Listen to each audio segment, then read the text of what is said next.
하나님의 말씀은 신약성경 누가복음 8장 22절 이하 25절 말씀입니다. 하루는 제자들과 함께 배에 오르사 그들에게 이르시되 호수 저편으로 건너가자 하시매 이에 떠나 행선할 때에 예수께서 잠이 드셨더니 마침 광풍이 호수로 내리침에 배에 물이 가득하게 되어 위태한지라 제자들이 나와 깨워 이르되 주여 주여 우리가 죽겠나이다 한데 예수께서 잠을 깨사 바람과 물결을 꾸짖으시니 이에 그쳐 잔잔하여 지더라. 제자들에게 이르시되 너의 믿음이 어디에 있느냐 하시니 그들이 두려워하고 놀랍게 여겨 서로 말하되 그가 누구이기에 바람과 물을 명하며 순종하는가 하더라.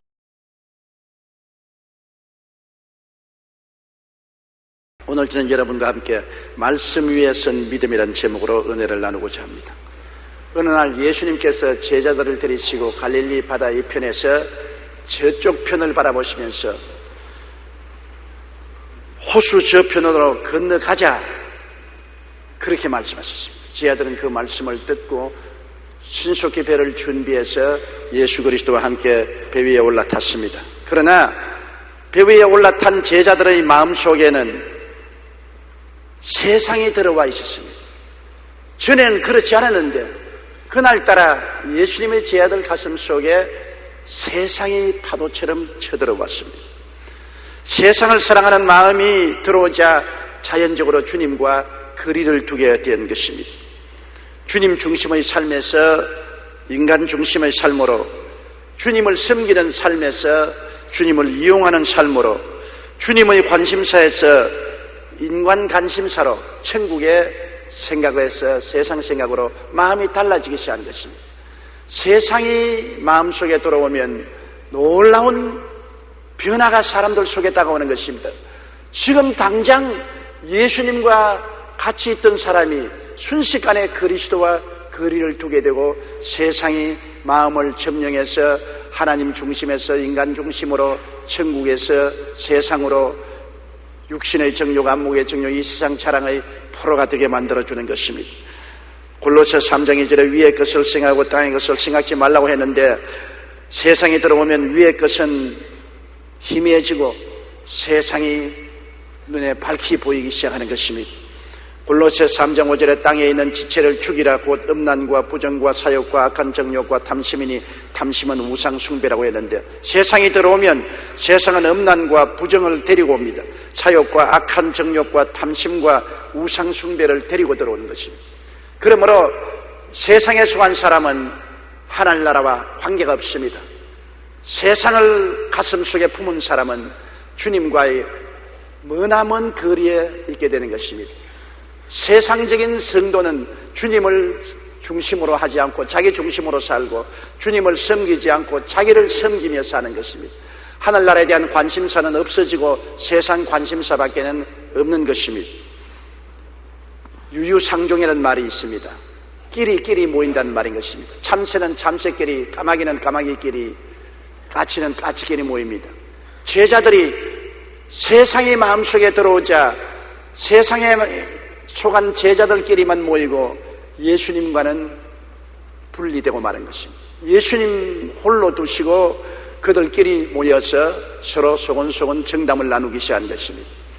여러분, 우리 사람들은 마음속에 무엇을 가지는가에 따라서 서로 같은 길이 모이게 되는 것입니다. 제가 어느 교단의 대표자로서 12년 동안 일을 한 적이 있습니다. 총회 때 숙소 배정을 하는데 좀 실패하고 성공하지 못한 목사들을 성공적이고 유능한 목사들과 같은 방에 배치를 시켰습니다. 그래서 좀 성공한 사람들의 성공담도 듣고 격려를 얻게 하기 위해서 그렇게 했는데 하루가 지나고 보니까 전부 방을 서로 다 바꾸었어요. 어떻게 바꾸어내고 있겠는? 성공한 사람은 성공한 사람끼리 모이고 실패한 사람끼리는 실패한 사람끼리 모여서 끼리 다 모였더라고요. 방을 서로 배정해 주는데도 서로 바꾸더라고요. 사람들은 여러분 유유상종으로 자기가 속한 세계 속에 들어가게 되는 것입니다. 이것이 얼마나 중요한 일인지 모릅니다. 영적으로도요. 우리가 마음속에 세상이 들어와 있으면 세상의 영이 우리에게 와서 같이 있는 것입니다. 마음에 낭패와 실망의 생각을 가지고 있으면 낭패와 실망의 영이 들어와 있는 것입니다.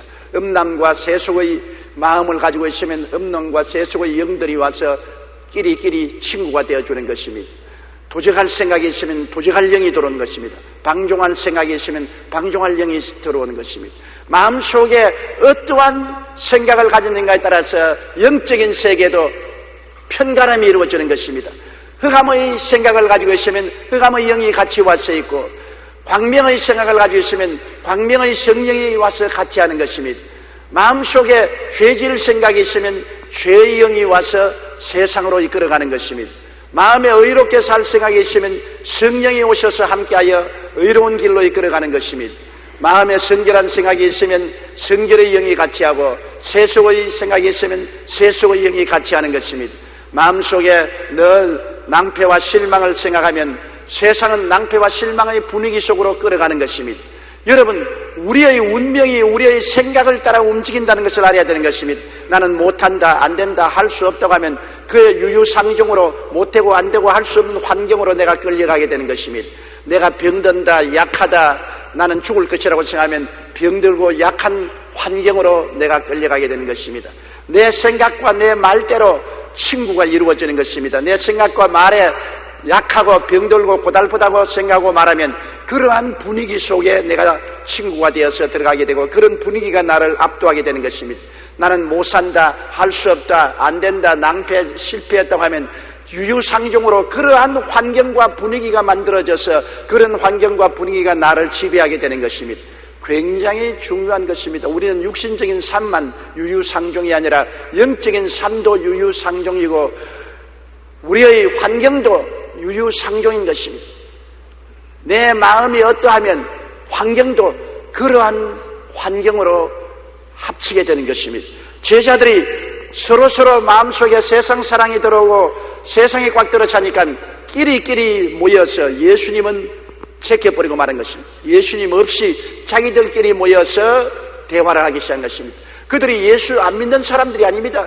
예수를 믿었지만은 세상이 들어오니까 예수님과 거리를 두게 되고 세상과 가까워지고, 세상과 가까워진 사람끼리 모여서 서로 대화를 하게 되는 것입니다. 요한 1서 2장 15절로 16절에 이 세상이나 세상에 있는 것들을 사랑하지 말라.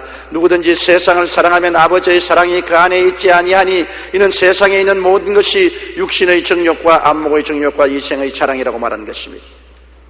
제자들끼리만 모이고 예수님을 홀로 두시니까 예수님이 물끄머니 하늘을 바라보고 바다를 바라보시다가 그만 주무시고 말한 것입니다. 홀로 계신 예수님은 주무십니다. 예수님은 항상 제자들과 함께 계시고 성도들과 함께 계시기를 원하시지 홀로 계시기를 원하지 않습니다. 홀로 예수님을 두시면 예수님을 주무시고 마는 것입니다. 나의 삶의 중심에 계시지 않으신 예수님은 주무십니다. 예수님은 나의 변방에 계시지 않습니다. 변두리에서 홀로 왔다 갔다 하지 않습니다. 주님이 오시는 것은 나의 주인으로 오시고 내 중심에 앉기 위해서 오시는 것이지, 나의 변두리에 주님께서 나의 수행자로 오시는 것은 절대로 아닌 것입니다. 마가복음 8장 34절에 누구든지 나를 따라오려거든 자기를 부인하고 자기 십자가를 지고 나를 따라오는 것입니다. 자기를 부인하라, 자기를 십자가에 못 박아라, 자기 중심을 떠나라, 그리고 주님 중심으로 주님을 바라보고 따라오라고 말씀한 것입니다. 우리는 세상과 주님을 동시에 섬길 수가 없습니다. 세상과 나를 십자가에 못 박고 나의 중심에 주님을 모시고 주님을 따라가는 삶을 살아야 되는 것입니다. 마태복음 6장 33절에도 그런즉 너는 먼저 그의 나라와 그의 의를 구하라. 그리하면 이 모든 것을 너에게 더하시리라. 내가 예수님을 먼저 구하고 섬기고 따라가면 주님께서 알아서 이 세상에 사는 동안에 무엇을 먹을까, 무엇을 입을까, 무엇을 마실까, 어떻게 살까를 돌보아 주시겠다는 것입니다. 내가 주님만 따라가면 세상에 누가 나를 돌봐 줄 것이냐, 누가 나를 먹여주시고 나의 처자와 식구들을 누가 나를 돌봐 줄 것이냐, 이것은 귀신의 속이는 가르침인 것입니다. 주님은 하늘과 땅과 세계와 그 가운데 모든 것을 지으신 전지 전능 무소부지하신 하나님이신 것입니다. 주님을 먼저 구하고 주님을 섬기고 주님을 따라가면 세상 만사는 주님께서 다 이루어 주시겠다고 말씀한 것입니다. 모든 살아있는 식물들은 태양을 따라갑니다. 태양이 있는 곳에 잎사귀를 내밉니다. 이처럼 우리가 주님을 따라가면 모든 만사가 다 주님을 따라 이루어진다는 것을 우리가 알아야만 되는 것입니다. 우리가 세상에 살면서 종종 많은 풍랑을 만납니다. 개인적인 풍랑, 가정적인 풍랑, 사업적인, 생활적인 풍랑을 만납니다. 그것은 풍랑에 정신이 아득할 때가 많습니다. 왜 광풍이 내려옵니까? 제자들이 예수님은 주무시게 해놓고 자기들끼리 모여 세상 사랑으로 꽉 들어차서 세상 이야기에 오손도손 재미를 부릴 때 마귀는 그때를 노린 것입니다. 예수님과 함께 있을 때는 감히 마귀가 어떻게 제자들을 노린 것입니까? 예수님과 떨어져 있을 때 마귀는 풍랑으로 배를 뒤엎어서 예수님과 함께 제자들을 다 수장시키려고 한 것입니다. 그리스도와 함께 있을 때는 하늘과 땅의 모든 권세를 주님이 가지고 계시기 때문에 감히 덤벼들지 못합니다. 예수님과 떨어져 있을 때가 문제인 것입니다. 여러분 텔레비에 보면 아프리카 이야기가 종종 나오지 않습니까? 사파리 이야기가 나오는데 그게 짐승들이 떼를 모아가는데 언제나 사자나 하이에나나 표범들이 짐승들을 노리는데요, 그 새끼를 잡아먹으려고 할 때 짐승의 어미가 있는 것에 달라들지 않습니다. 항상 어미와 새끼를 떼놓지 않습니다. 어미와 새끼를 떼놓았을 때 새끼를 습격해서 잡아먹습니다. 어미와 같이 있을 때는 어미가 보호를 하고 공격을 하기 때문에 위험하기 때문에 어미와 같이 있을 때 공격하지 않고 언제나 분리시켜 놓는 것입니다. 마귀는 주님과 우리 사이를 갈라놓고 우리를 공격하는 것입니다. 베드로전서 5장 7절로 8절에도 너희 염려를 다 주께 맡기라. 이는 그가 너를 돌보심이라. 근신하라 깨어라. 너희 대적 마귀가 우는 사자같이 두루다니며 삼킬 자를 찬다. 사자가 짐승을 그냥 두지 않습니다. 어마어마한 힘으로 달려들어서 발로 때리고 목을 물어서 숨통을 막혀서 죽게 하는 것입니다. 마귀는 사자와 같다고 하는 것입니다. 무자비합니다. 자기의 희생물이 되었다고 하면은 인정사정 없이 달라들어 목을 무는 것입니다. 오늘 마귀도 무자비합니다. 예수님과 떨어져 있다고 생각하면 영적인 숨통을 막는 것입니다. 무자비하게 물고 찢는 것입니다. 그렇기 때문에 주님이 도종이 오는 것은 도적질하고 죽이고 멸망시키는 것뿐이라고 했습니다. 인자가 온 것은 양으로 생명을 얻게 하되 풍성히 얻게 하려 왔다고 말씀한 것입니다. 예수님과 거리를 둘 때 마귀는 그때를 공격하는 것입니다. 예수님과 거리를 두지 않고 주님과 함께 있으면 어디에 감히 마귀가 우리를 공격합니까? 어림도 없지 않아요. 어린아이를 유기하는 유괴범들이 부모님이 같이 있을 때 어린아이를 유기합니까? 못합니다. 부모를 떠나서 자기 혼자 길거리에 방황할 때 유괴범들이 어린아이를 유기하는 것을 우리는 종종 볼 수 있습니다. 그렇기 때문에 우리는 항상 근신하고 깨어서 아버지 하나님을 섬기고 예수님을 중심으로 모시고 있어야 마귀의 공격을 피할 수가 있는 것입니다. 주님이 함께 계실 때는 시편 91편의 기록된 말씀 그대로 하나님이 이루어 주시는 것입니다. 우리 다 같이 시편 91편 1절로 16절까지 소리내어서 생각하면서 읽어보십시다. 지존자의 은밀한 곳에 거주하며 전능자의 그늘 아래 사는 자여, 나는 야훼를 향하여 말하기를 그는 나의 피난처요 나의 요새요 내가 의뢰하는 하나님이라 하리니 이는 그가 너를 새 사냥꾼의 올무에서와 심한 전염병에서 건지실 것이미로다. 그가 너를 그의 깃으로 덮으시리니 내가 그의 날개 아래 베하리로다. 그의 진실함은 방패와 손방패가 되나니 너는 밤에 찾아오는 공포와 낮에 날아드는 화살과 어두울 때 퍼지는 전염병과 밝을 때 닥쳐오는 재앙을 두려워하지 아니하리로다. 1000명이 내 왼쪽에서 10,000명이 내 오른쪽에서 엎드려지나 이 재앙이 내게 가까이 하지 못하리로다. 오직 너는 똑똑히 보리니 악인들의 부흥을 내가 보리로다. 내가 말하기를 야훼는 나의 피난처시라 하고 지존자를 너희 거처로 삼았으므로 화가 내게 미치지 못하며 재앙이 내 장막에 가까이 오지 못하리니 그가 너를 위하여 그의 천사들을 명령하사 내 모든 길에서 너를 지키게 하심이라. 그들이 그들의 손으로 너를 붙들어 발이 돌에 부딪히지 않게 하시리로다. 내가 사자와 독사를 밟으며 젊은 사자와 뱀을 발로 누르리로다. 하나님이 이르시되 그가 나를 사랑한즉 내가 그를 건지리라. 그가 내 이름을 안즉 내가 그를 높이리라. 그가 내게 간구하리니 내가 그에게 응답하리라. 그들이 환난 당할 때 내가 그와 함께하여 그를 건지고 영화롭게 하리라. 내가 그를 장수하게 함으로 그를 만족하게 하며 나의 구원을 그에게 보이리라 하시도다. 아멘. 보세요. 어떠한 환난이 다가와도 내가 하나님의 그늘 아래 거하면 걱정할 것 없는 것입니다. 우리 하나님은 종이 하나님이 아니십니다. 옛날의 하나님이 아니십니다. 장차 오실 하나님이 아니십니다. 하나님은 성령 안에서 어제나 오늘이나 영원토록 동일하게 우리와 함께 계신 것입니다. 문제는 하나님이 우리를 떠나 계신 것이 아니라 우리가 하나님을 떠나 있다는 것입니다. 하나님은 항상 우리를 떠나지 않는 것입니다. 항상 우리와 함께 계십니다. 그날에는 내가 아버지 안에 너희가 내 안에 내가 너희 안에 있는 것을 너희가 알리라. 예수님이 언제 제자들을 떠났습니까?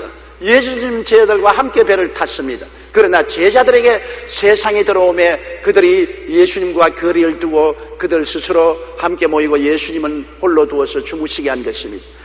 예수님과 함께 배를 탔으나 예수님과 거리를 둔 것처럼 오늘날도 우리도 인생의 배를 타고 인생 항로를 가지만은 주님이 우리를 떠난 적은 없습니다. 내가 너희를 고아와 같이 버려놓지 아니하고 너희에게 오리라고 말했습니다. 볼지어다 세상 끝날까지 항상 내가 너와 같이 하리라고 말씀하신 것입니다. 주님은 우리와 같이 인생배를 타고 있는 것입니다. 나와 함께 우리 가정에 함께 우리 생활에 함께 계신 것입니다. 거리는 우리가 두었지 주님이 거리를 둔 적이 없습니다. 언제 주님이 우리를 떠났나요? 내가 너를 떠나지 아니하고 내가 너를 버리지 아니하리라고 말씀하신 것입니다. 이러므로 항상 우리가 마음에 근신하고 깨어 있어야 될 것은 세상이 우리 속에 들어오지 못하게 하는 것입니다. 세상이 밀물듯이 들어오면은 주님과의 거리를 두게 되고 주님 중심이 어리석게 보이고 내 중심으로 서게 되고 주님 섬기는 것이 어리석게 보이고 주님을 이용하려고 달라들고 하나님에 대한 하늘나라 생각이 희미해지고 세상 생각이 마음에 꽉 들어찹니다. 그러면 벌써 주님과 거리를 두게 되었고 그럴 때 파도가 다가오는 것입니다. 주님과 거리가 둘 그때 그냥 잡아먹어야 되겠다. 이때 도적질하고 죽이고 멸망시켜야 되겠다고 환난의 풍파가 다가오는 것입니다. 환난을 당했을 때 우리는 어떻게 해야 될까요? 우리의 힘으로 환난을 이길 수 있습니까? 큰 노을이 일어나서 바람이 불고 파도가 치고 배가 기우뚱거리니까 제자들은 전력을 기울였습니다. 그들은 다 어부 출신입니다. 바다를 알고 배를 어떻게 조작할 줄 압니다. 그들은 인간의 수단과 방법과 노력을 다 동원해서 파도를 탄 배를 기우뚱거리면서 바로잡으려고 애를 썼지만은 너무나 풍랑이 거세였습니다. 인간의 힘을 뛰어넘는 풍랑이었습니다. 자기들의 경험이나 기술로서 파도를 이겨낼 수가 없었습니다. 물이 배에 가득하고 배가 가라앉게 되었습니다. 저는 절망에 처했습니다. 인간적으로 문제를 해결하려고 할 때 그들은 절망합니다. 시편 40편 5절에 내 영혼아 내가 어찌하여 낙심하며 어찌하여 내 속에서 불안해하는가. 너는 하나님께 소망을 두라. 그가 나타나 도우심으로 말미암아 내가 여전히 찬송하리로다. 하나님께 소망을 두고 하나님을 찾으면 하나님이 나타나사 풍랑을 잠잠케 해 주실 수 있는 것입니다. 막다른 골목에 들어섰을 때 우리가 해야 될 일은 내 중심의 잘못된 삶을 회개해야 되는 것입니다. 풍랑이 다가올 때 우리가 인간의 수단과 방법으로 발부둥 치지 말고 변명하지 말고 자기가 잘했다고 말하지 말고 자기 중심의 삶에서 주님 중심으로 빨리 돌아서야 되는 것입니다. 주님을 멀리 떠났으나 빨리 주님께로 들어와야 되는 것입니다. 병아리가 따뜻한 봄날에 음이 나래 밑을 피해서 혼자 모기를 먹으러 갈 때 고양이가 그때를 노리고 덤벼듭니다. 고양이가 달라들면 신속히 와서 엄마 날개 밑으로 들어가야 되는 것입니다. 고양이를 자기 혼자 싸우겠다고, 고양이 발걸음을 피해서 자기 혼자 뛰어 달아나겠다고 하는 틀림없이 고양이 밥이 되고 마는 것입니다. 고양이가 오면은 엄마 품으로 들어가야 되는 것입니다. 날개 밑으로 들어가야 돼요. 엄마는 목숨을 바쳐서라도 새끼를 보호해 주시는 것입니다. 한때 우리 시골 집에서 닭장에 불이 났습니다. 그래서 가보니 닭이 다 타 죽었는데 어미가 땅에 날개를 펴고서 앉아있는데 통닭구이가 됐어요. 그런데 어미를 들춰보니까 그 날개 밑에 병아리는 다 살아있었어요. 불이 활활 타는데도 어미는 병아리를 날개 밑에 모아놓고 자기가 통닭구이가 되면서도 병아리를 보호했어요. 민물의 닭도 자기 새끼 보호하는데 주님께서 당신이 몸짓고 피 흘려서 값주고 산 주의 백성들을 보호 안 할 리가 없는 것입니다. 절대로 하늘은 떠나갈지라도 여러분에 대한 주님의 사랑은 떠나지 않습니다. 산이 무너지고 바다가 넘칠지라도 주님이 여러분을 떠나지 않습니다. 우리가 주님을 떠나니까 문제지 주님은 우리를 떠나지 않습니다. 우리가 풍랑을 만났을 때 해야 될 일은 인간의 수단과 방법으로 해결하려고 하지 말고 풍랑을 떠나서 도망치려고 하지 말고 속히 회개하고 주님 중심으로 돌아와야 되는 것입니다. 주님 중심으로 회개하고 돌아오면 주님이 긍휼히 느끼십니다. 로마서 2장 5절에 다만 내 고집과 회개하지 아니한 마음을 따라 진노의 날 곧 하나님의 이루신 심판이 나타나는 그날에 이 말 진노를 내게 샀는도다. 회개하지 아니하고 고집을 부려서는 안 됩니다. 요한 1장 9절에 만일 우리가 우리 죄를 자백하면 저는 미쁘시고 이루사 우리 죄를 사하시며 모든 불의에서 우리를 깨끗게 해주시는 것입니다. 하나님은 돌아와 집을 나간 자여 어서 돌아오라고 기다리고 계신 것입니다. 여러분, 베드로가 주님께 물은 질문 있지 않습니까? 내게 죄를 지은 사람 하루에 7번 용서하면 충분하겠지요. 주님께서 7번 아니라 70번에서 7번이라도 죄를 회개하고 돌아오면 받아주라고 했습니다. 우리 사람 보고도 우리에게 죄를 지은 사람을 490번 하루에 용서해 주라고 했는데 하물며 우리 하나님 앞에서야 무한히 하나님이 용서하여 주시는 것입니다. 우리가 회개하고 돌아오면 주님이 반드시 용서해 주시는 것입니다.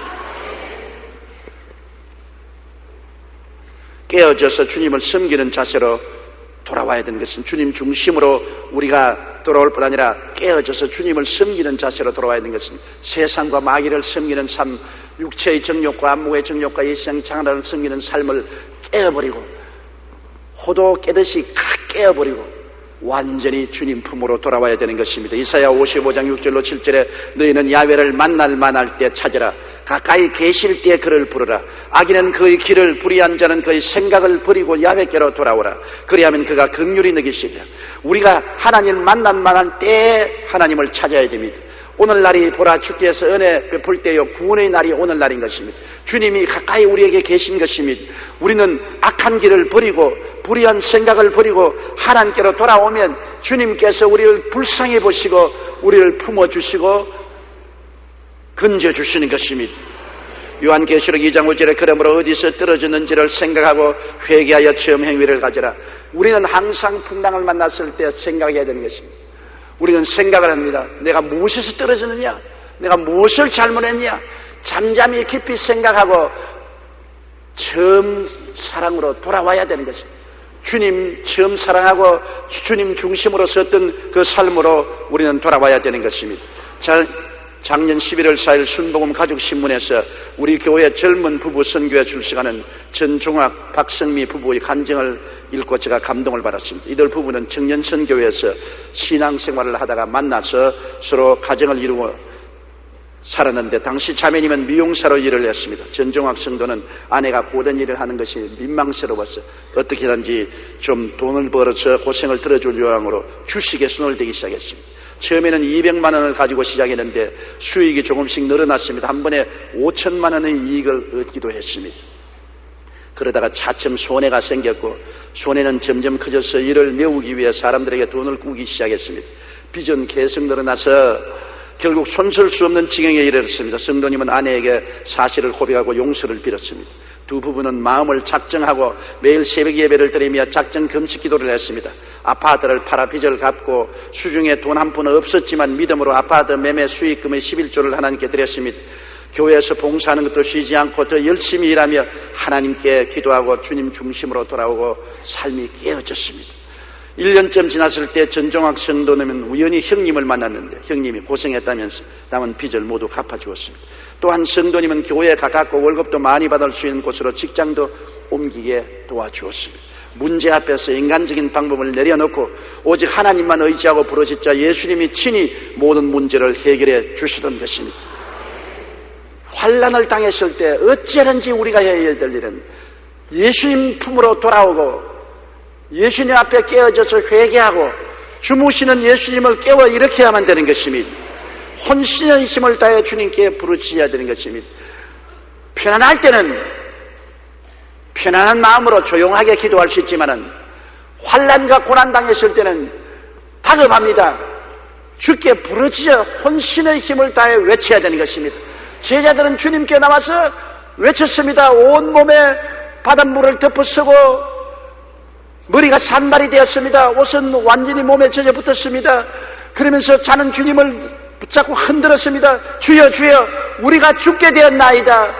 죽게 된 우리를 돌보아 주시옵소서. 있는 힘을 다해서 부르짖었습니다. 우리가 고난당할 때 점잖하게 기도해봤자 소용없어요. 고난당할 때 혼신의 힘을 다해서 기도해야 되는 것입니다. 대개 고난당한 사람들이 혼신의 힘에 다하여 기도하지 않고 남을 의지합니다. 부모가, 형제가, 이웃이 나를 도와줄 것이라 생각하고 저들을 의지하고 혼신의 힘을 다하지 않습니다. 제가 종종 병자 위에 기도할 때 늘 느끼는 것입니다. 병을 앓는 것은 당사자입니다. 당사자가 고통을 당하고 죽음에 이르는 병에 들렸으면 아예 혼신의 힘을 다해 주님께 부르짖어 기도해야 될 것인데 병자 위에 기도하는 제가 혼신을 다해서 부르짖고 병을 낫기 위해서 안수받는 그는 가만히 두리번 하고 있습니다. 정말 안타까운 일인 것입니다. 자기가 스스로 혼신의 힘을 다해서 기도하고 이웃 사람이 함께 중보의 기도를 해주면 마귀의 역사가 물러가고 하나님의 역사가 일어나는 것입니다. 예수님을 깨우실 때 혼신의 힘을 다해 부르짖어야 되는 것입니다. 예레미야 33장 3절에 너는 내게 부르짖어라. 내가 내게 응답하겠고 내가 알지 못하는 크고 은밀한 일을 내게 보이리라. 내게 속삭이란 말 안 했습니다. 내게 부르짖으라고 하는 것입니다. 목이 쉬도록 외치고 부르짖는 것입니다.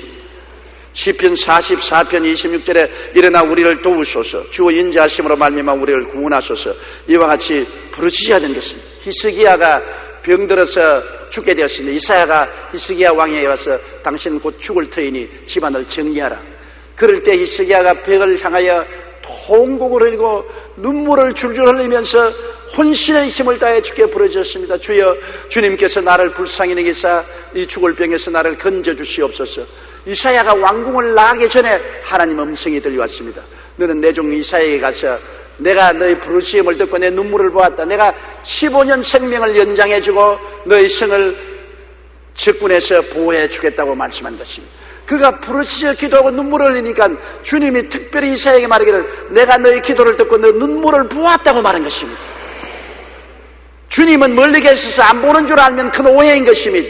우리 마음을 보고 계신 것입니다. 혼신의 힘을 다해 부르짖어야 되는 것입니다.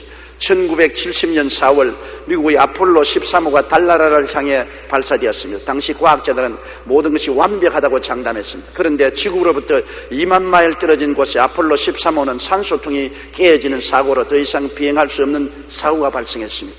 우주비행사들은 본부인 휴스턴을 향해 긴급하게 연락했고 지휘본부에서는 북극성을 바라보며 방향을 잡아 돌아오라고 지시했습니다. 인간의 힘으로는 도저히 어떻게 할 수 없는 상황이었던 것입니다. 이 소식을 들은 전 미국 국민들은 고장난 캡슐을 몰고 오는 우주 비행사들을 위해 오전 9시를 기해 함께 전 미국의 교인들과 미국의 백성들이 기도를 했습니다. 우주 비행사들도 우주 안에서 힘껏 기도했습니다. 그리고 얼마 후 고장난 아폴로 13호는 태평양에 무사히 귀환했습니다. 우주 비행사들은 미리 대기하고 있던 미 해군 군함에 의해 구조되었는데 이들이 우주선에서 내리자마자 제일 먼저 한 행동은 감사 기도였습니다. 그들은 해군 군목의 손을 잡고 하나님 감사합니다, 주님을 찬양합니다 하며 하나님께 감사했던 것입니다. 당시 이들의 모습은 타임지 표지에 실린 전 세계인들에게 알려졌습니다. 인간 과학의 최고 산물이라는 우주선이 고장났을 때 인간이 매달릴 곳은 하나님밖에 없었습니다. 우주를 지으신 하나님께 매달리지 않았었으면 그 우주선에 탄 사람들은 영원히 우주의 미아가 되고 죽어버리고 말았을 것입니다. 과학 만능도 기도에 의지하지 않으면 안 됩니다. 우리가 막다른 골목에 들어섰을 때는 무엇보다 먼저 혼신의 힘을 다해 주를 찾고 주님께 부르짖고 주님을 잠에서 깨워 일으켜야 되는 것입니다. 제자들이 주님을 깨워 일으키니 주님이 잠에서 깨어 일어나셨습니다. 그러고 난 다음 주님께서 바람과 파도를 꾸짖었습니다. 파도야 잠잠하라. 주님 말 한마디에 그렇게 성난 파도가 순식간에 희죽희죽 하더니만 조용해지고 마는 것입니다. 얼마나 놀랍습니까? 우리 예수님께서는 완전한 하나님이 완전한 사람으로 오셨습니다. 그가 사람으로 살았지만은 필요할 때는 하나님의 권세와 능력을 사용하신 것입니다. 사람이 명령해서 어떻게 파도가 잠잠합니까? 주님은 하나님이시기 때문에 파도를 명령한 즉 잠잠해진 것입니다. 여러분, 주님은 오늘날 또 우리를 인생 풍파에서 건져주시는 하나님인 것입니다. 예수님을 깨우치시면 잠에서 일어난 예수님은 사자와 같이 우리 인생에 다가오는 풍랑과 파도를 꾸짖으시는 것입니다. 마귀가 일으킨 풍파와 파도는 즉시로 잠잠해지고 마는 것입니다. 예수님과 제자들이 그라사 땅에 올 때 그라사 지방에 귀신 들린 마귀가 못 오게 파도를 일으킨 것입니다. 그런데 예수님이 꾸짖으시니 어떠한 귀신의 장난도 다 잠잠해지고 마는 것입니다. 시편 107편 28절로 29절에 이에 그들이 그들의 고통 때문에 야훼께 부르짖으며 그가 그들의 고통에서 그들을 인도하여 내시고 광풍을 고요하게 하사 물결도 잔잔하게 하시는도다라고 말씀한 것입니다. 주님은 자연 환경도 잔잔하게 하시는 것입니다. 그러고 난 다음 주님께서 제 아들 보고 물었습니다. 너희 믿음을 어디다 두었느냐? 믿음이 없다고 말 안 했습니다. 믿음이 있기는 있는데 믿음을 어디다 두었느냐는 것입니다. 감성이나 감각이나 환경을 믿느냐? 제자들은 자기의 감성이나 감각이나 환경을 바라보고 이제 죽었다고 생각했습니다. 그러나 주님은 이미 말씀을 주셨어요. 우리가 바다 저 건너편으로 가자고 말씀하셨습니다. 주의 말씀은 저 하늘이 무너지고 이 땅이 꺼져도 1.1핵도 변하지 않습니다. 주님이 건너가자고 했으면 건너가는 것입니다. 바람이 불고 파도가 치고 배에 물이 가득해도 주의 말씀은 살았고 운동력에 있어 좌우에 날선 어떤 것보다 예리합니다. 주의 말씀대로 이루어지는 것입니다. 제자들에게 바다 건너편으로 가자고 하셨으니 건너갈 것입니다. 그런데 그들은 세상과 친해서 하나님 말씀을 잊어버리고 말한 것입니다. 말씀은 그냥 구경하라고 준 것 아닙니다. 장난으로 준 것 아닙니다. 창세기부터 계시록까지 주신 말씀은 하나님의 보좌에서 계시로 우리에게 선물로 주신 말씀인 것입니다. 학자들의 말이 아닙니다. 과학자의 말이 아닙니다. 세상 철학자들의 말이 아닙니다. 우주를 지으신 아버지 하나님이 우리에게 주신 말씀이신 것입니다. 하나님의 말씀은 이루어지고야 마는 것입니다. 세상과 짜가면 하나님 말씀을 멀리하고 잊어버릴 수 있는 것입니다. 하나님 중심으로 서면은 말씀이 살아서 역사하는 것입니다. 우리는 이 세상에 살면서 환경적인 데 대한 마음의 느낌과 감각이나 환경의 영향력을 믿고서 그를 따라가면 우리는 멸망하고 마는 것입니다. 인간의 힘으로 느끼고 감각하고 환경의 느끼는 대로 행동하다가는 멸망하고 마는 것입니다. 주님과 거리를 두게 되면 자기의 감성, 감각, 환경의 지배를 받게 되는 것입니다. 주님이 멀리 있는데요, 내가 믿음을 가지고 살지 못하는데 별 도리 없이 내가 느끼는 것과 내가 감각하는 것과 환경을 바라보고 좌우할 수밖에 없죠. 제자들이 주님과 멀리 있으니까 파도가 치고 바람이 부니 거기에 지배되어서 좌절과 절망과 아비규환의 징에 떨어지고 말한 것입니다. 잠언서 1장 27절에 주님과 거리를 두게 되면 너희의 두려움이 광풍같이 임하겠고 너희의 재앙이 폭풍같이 이르겠고 너희에게 근심과 슬픔이 임하리라고 말씀한 것입니다. 그러나 주님과 같이 하면 말씀 위에 서게 되어서 말씀과 함께 있게 되는 것입니다. 여러분, 하나님은 안 보이지요? 성경에는 하나님을 본 자가 없다고 말하는 것입니다. 하나님은 영이시라 안 보이지만은 하나님이 보이게 역사적으로 찾아오신 분이 예수님인 것입니다. 예수님께서 나를 본 자는 아버지를 보았다고 말씀하는 것입니다. 그러므로 우리는 예수 안에서 구체적인 하나님을 우리는 봅니다. 구약에서 역사적으로 나타난 하나님은 신약에 와서는 사람으로서 구체적으로 오셔서 하나님이 사람 속에서 역사한 것입니다. 그리스도 안에 나타난 하나님은 위대한 사랑의 하나님인 것입니다. 예수님을 통해서 하나님은 우리에게 놀라운 사랑을 베풀어 주셨습니다. 그러므로 예수님을 통해서 우리가 하나님을 아는 것은 예수님은 하나님의 말씀인 것입니다. 오늘날은 예수 그리스도는 하나님 보좌에 앉아 계시지만 우리에게 말씀을 주셔서 바로 말씀이 하나님이신 것입니다. 하나님을 말씀 속에서 만나야 되지 무슨 꿈속에서나 환상에서나 음성으로 하나님을 알려고 하면 큰 오해를 하게 되는 것입니다. 말씀이 우리에게 지극히 가까워 우리 마음에 있고 우리의 믿음 속에 있는 것입니다. 말씀이 곧 하나님인 것입니다. 요한복음 1장 1절에 이 말씀은 곧 하나님이시라고 말씀했습니다. 누가복음 1장 37절에 대저 하나님의 모든 말씀은 능하지 못하심이 없나니라고 말하셨습니다. 로마서 10장 11절에 믿음은 들음에서 나며 들음은 그리스도의 말씀으로 말미암으니라고 말씀한 것입니다. 스탠다드 오일 회사는 세계적으로 우수한 오일을 공급하는 회사로 그 기름을 이집트에서 퍼내고 있습니다. 그런데 이 회사는 미국의 석유 회사입니다. 어떻게 미국인이 이집트에서 기름을 퍼내게 되었는지 잘 알려지지 않았는데 바로 이렇습니다. 스탠다드 오일 회사의 중력 가운데는 믿음이 깊은 사람이 있었습니다. 그가 어느 날 출애굽기 2장을 읽고 있는데 모세가 갈대 상자에 담아 이집트의 나일강 하수에 버리는 내용을 읽다가 눈이 번쩍 뜨였습니다. 출애굽기 2장 3절에 갈대 상자를 가져다가 역청과 나무진을 칠하고 아기를 거기 담아 나일강 갈대 사이에 두고라고 한 말씀입니다. 여기에서 역청은 영어로 피지인데 피지는 바로 석유를 말하는 것입니다. 석유에서 피지가 나옵니다. 그런데 모세의 어머니가 피지를 가지고 갈대 상자에 발라서 물이 들어오지 않게 했다는 말을 듣고 눈이 번쩍 뜨였습니다. 그래서 모세의 어머니가 역청을 구할 수 있었다면 그곳에 기름이 날 것이 틀림없다고 판단한 그는 찰스 휘샤트라고 하는 지질학자를 이집트로 보내어 현지 답사를 하도록 했습니다. 그 결과 모세의 어머니가 모세를 갈대 상자에 담아 떠내려 보냈다고 하는 바로 그곳에서 커다란 유전을 발견하게 되어 큰 부자가 된 것입니다. 우리가 언제나 주님과 함께하면 말씀 위에 서게 됩니다. 말씀은 곧 하나님이신 것입니다. 말씀 속에 놀라운 하나님의 돌보심이 우리와 같이 계신 것입니다. 하나님 말씀을 보십시오. 시편 103편에 그 모든 은택을 잊지 말지어다 저가 내 모든 죄악을 사하시며 내 모든 병을 고치시며 내 생명을 파멸해서 구속하시고 인자와 긍휼로 관을 씌우시며 좋은 것으로 내 소원을 만족해 하사 내 청춘으로 독수리같이 새롭게 하시는도다. 이게 바로 석유 광맥이요 이게 금광 아닙니까? 이 말씀대로 우리가 찾아서 주님을 찾으면 죄악도 용서받고 병도 고침받고 우리 청춘이 독수리같이 새롭게 되는 은총을 입게 될 수가 있는 것입니다. 하나님의 말씀은 우리 환경을 통해 이처럼 놀라운 삶의 축복도 가져다 주시는 것입니다. 말씀으로 감성과 감각과 환경을 이겨야 되는 것입니다. 우리의 마음으로 느끼는 것, 육체로 감각하는 것, 환경은 시시각각으로 변화되는 것입니다. 그를 따라서 우리가 살면 정신을 차릴 수가 없습니다.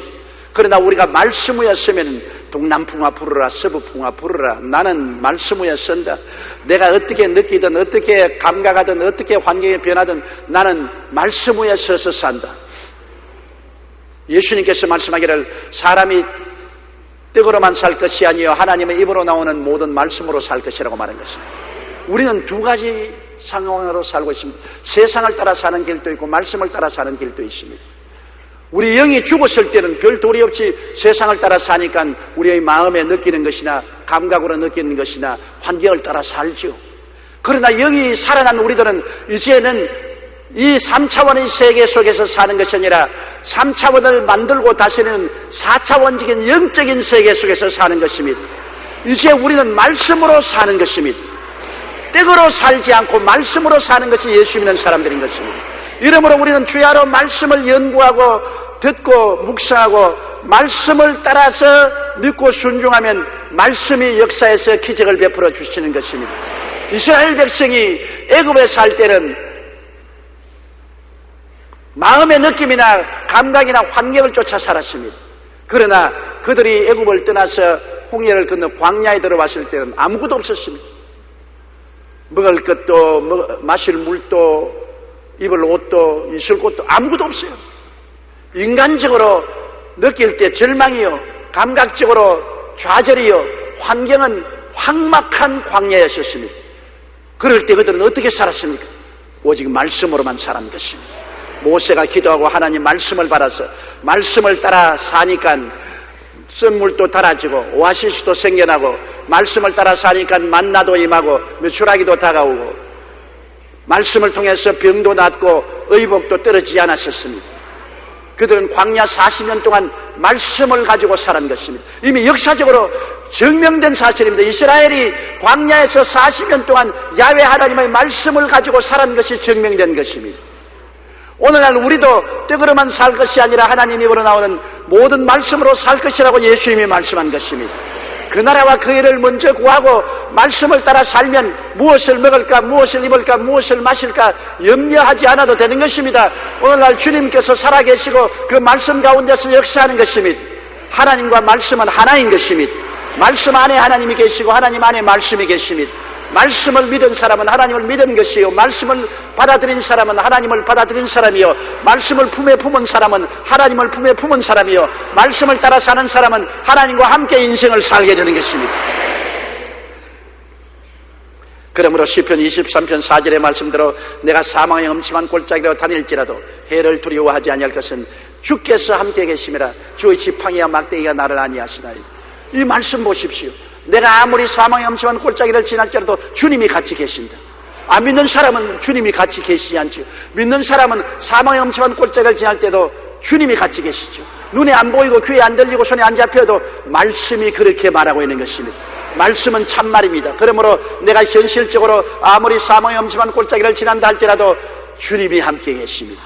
그러므로 지팡이는 우리 길을 만들고 막대기는 우리를 보호하는 것이니까 주님이 나에게 캄캄한 밤에 길을 만들어내시고 캄캄한 밤에 막대기로 나를 보호하여 주시는 것입니다. 이러므로 강하고 담대할 수 있지요.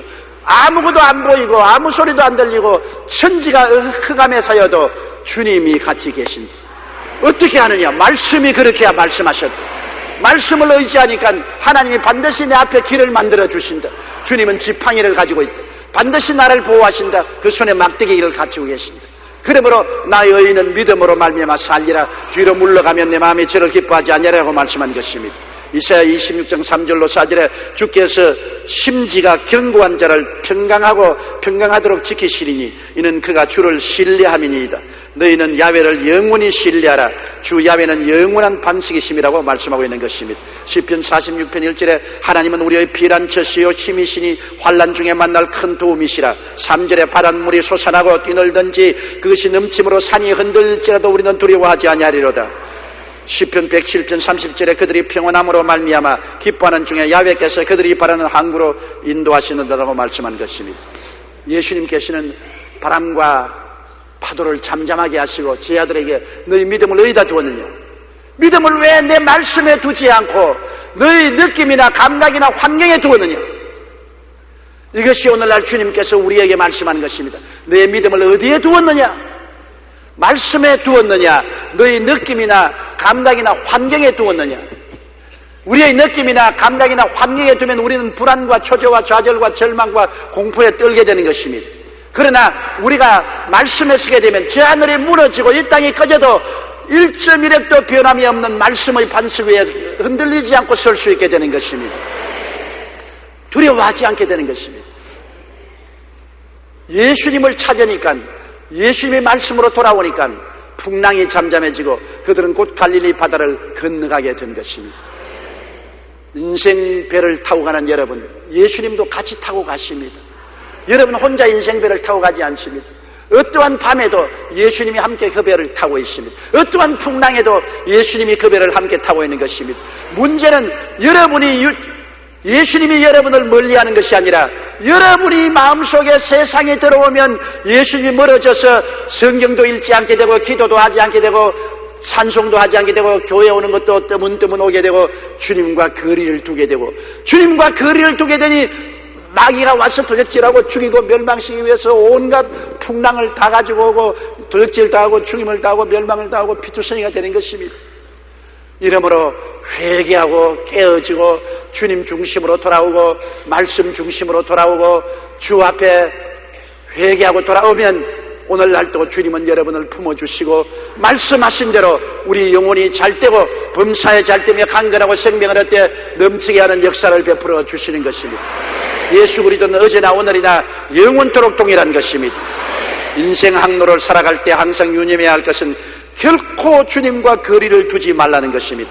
항상 주님 중심으로 주님을 섬기는 삶을 살고 주님의 말씀을 흔들리지 말고 붙잡고 살아가면 여러분은 안심하고 금세 평안 내세 영광을 얻을 수가 있게 되는 것입니다. 고개 숙여 기도드리겠습니다. 사랑이 많으신 우리 하나님 아버지, 우리 인생배에 주님은 항상 같이 계심을 감사합니다.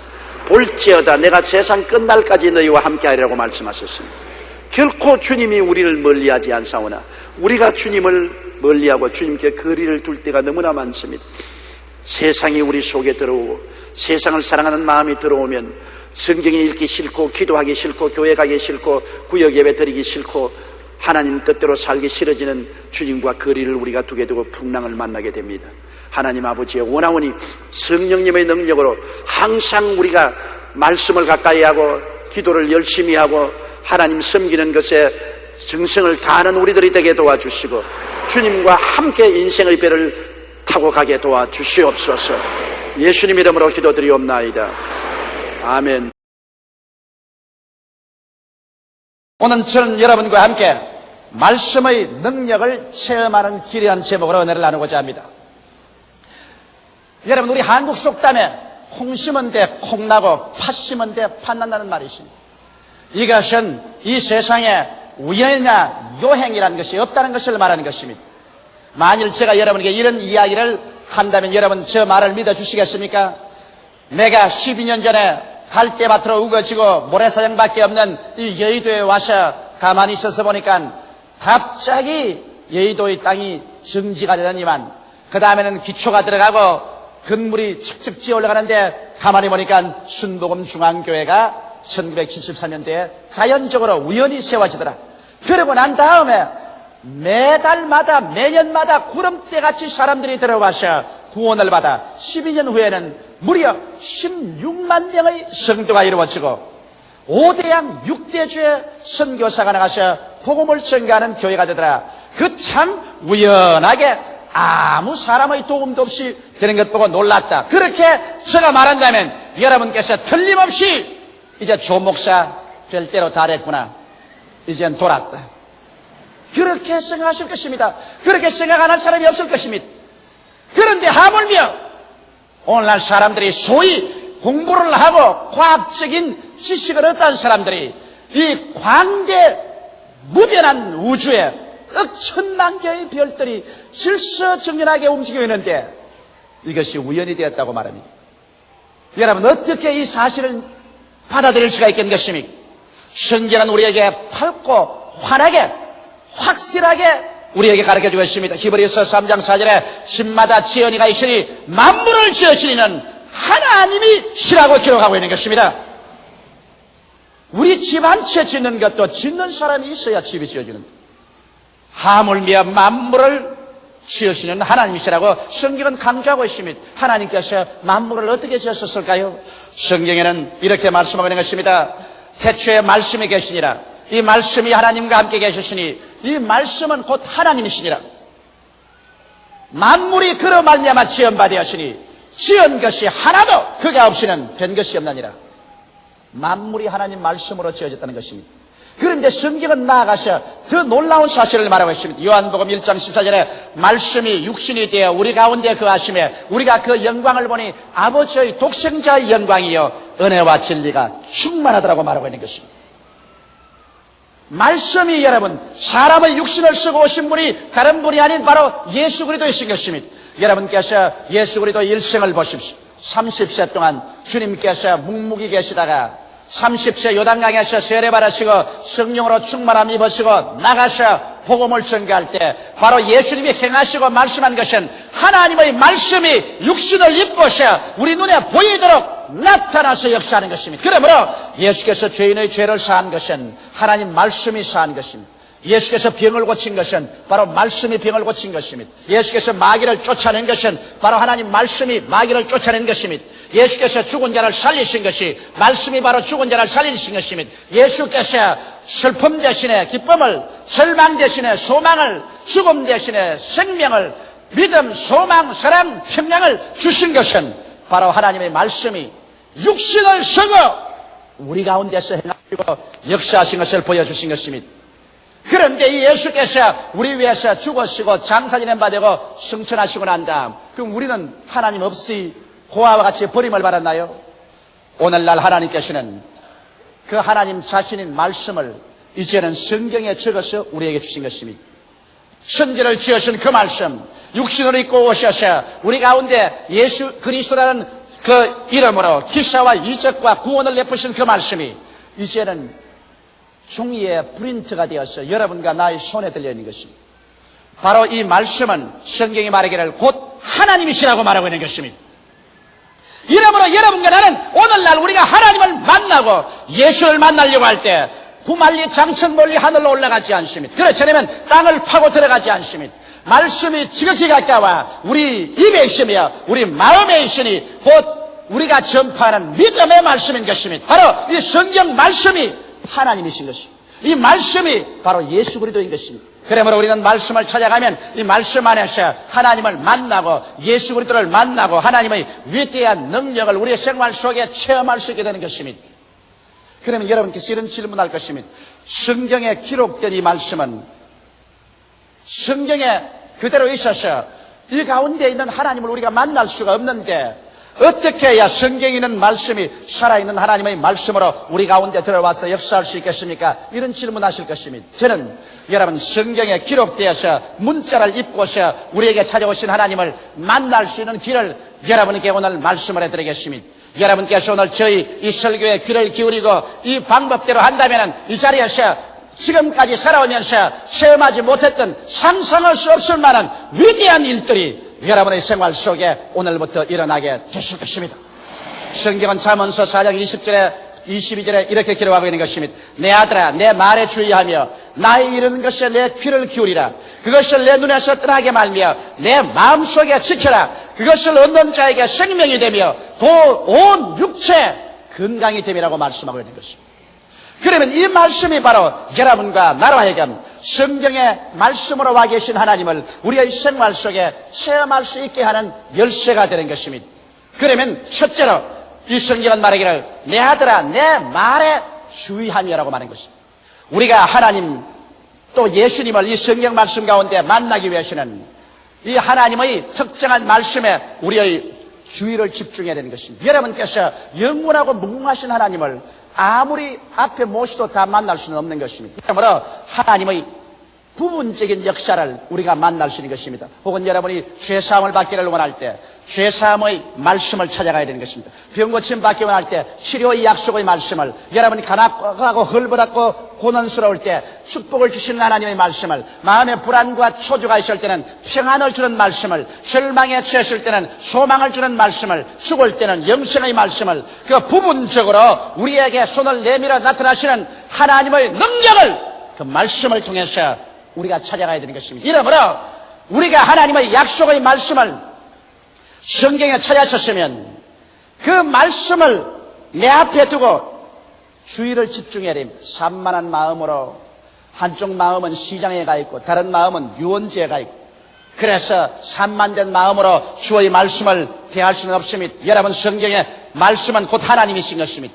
사람을 만나도 만날 시간과 약속의 장소를 정해놓고 가셔 우리가 기다리고 얼굴과 얼굴을 대면해서 만나거든, 하물며 하나님을 만나기를 원하는 여러분이면 하나님의 말씀 속에서 여러분께서 산만된 마음을 정리하고 시간을 내고 장소를 정해놓고 몸과 마음을 단장하고 그 말씀에 집중해야 되는 것입니다.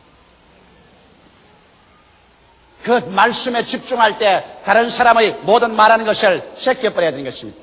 저는 신앙 카운셀링 할 때 혹은 신방 갈 때 혹은 구역 예배를 인도할 때 내 말에 전적으로 집중하면 제가 마음에 아주 은혜롭고 기분이 좋아서 설교를 잘합니다만, 내가 방금 설교하는데 어린애하고 싸우고 그냥 동을 바라보고 서를 바라보고 옆에 사람하고 이야기하면 내 속에 치워버려라, 그런 생각이라는 것입니다. 그래서 그만 하나님 말씀할 것도 중도에서 끊어버리고 마는 것입니다.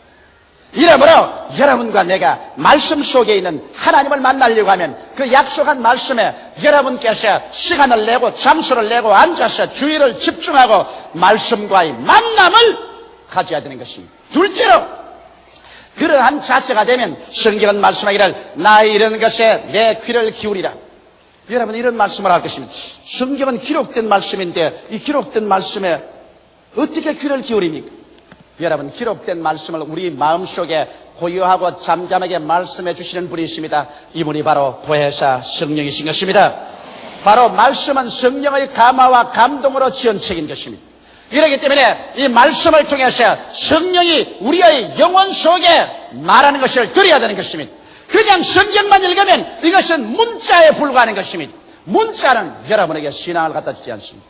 여러분께서 말씀에 집중하고 그 다음 말씀을 보고 묵상하고 또 보고 묵상하면서 이 하나님 말씀이 내게 주는 그 말에 귀를 기울이면 하나님의 성령께서 여러분의 영혼 속에 갑자기 깊이 말씀하기 시작하는 것입니다. 고요하고 잠잠하게 여러분의 영혼 속에 깨달음으로 성령께서 말씀할 그때 그 말씀을 들으면 여러분 속에 믿음이 생겨나는 것입니다. 성경은 로마서 10장 17절에 믿음은 들으면서 나며 들음은 그리스도의 말씀으로 말미암는다고 말한 것입니다.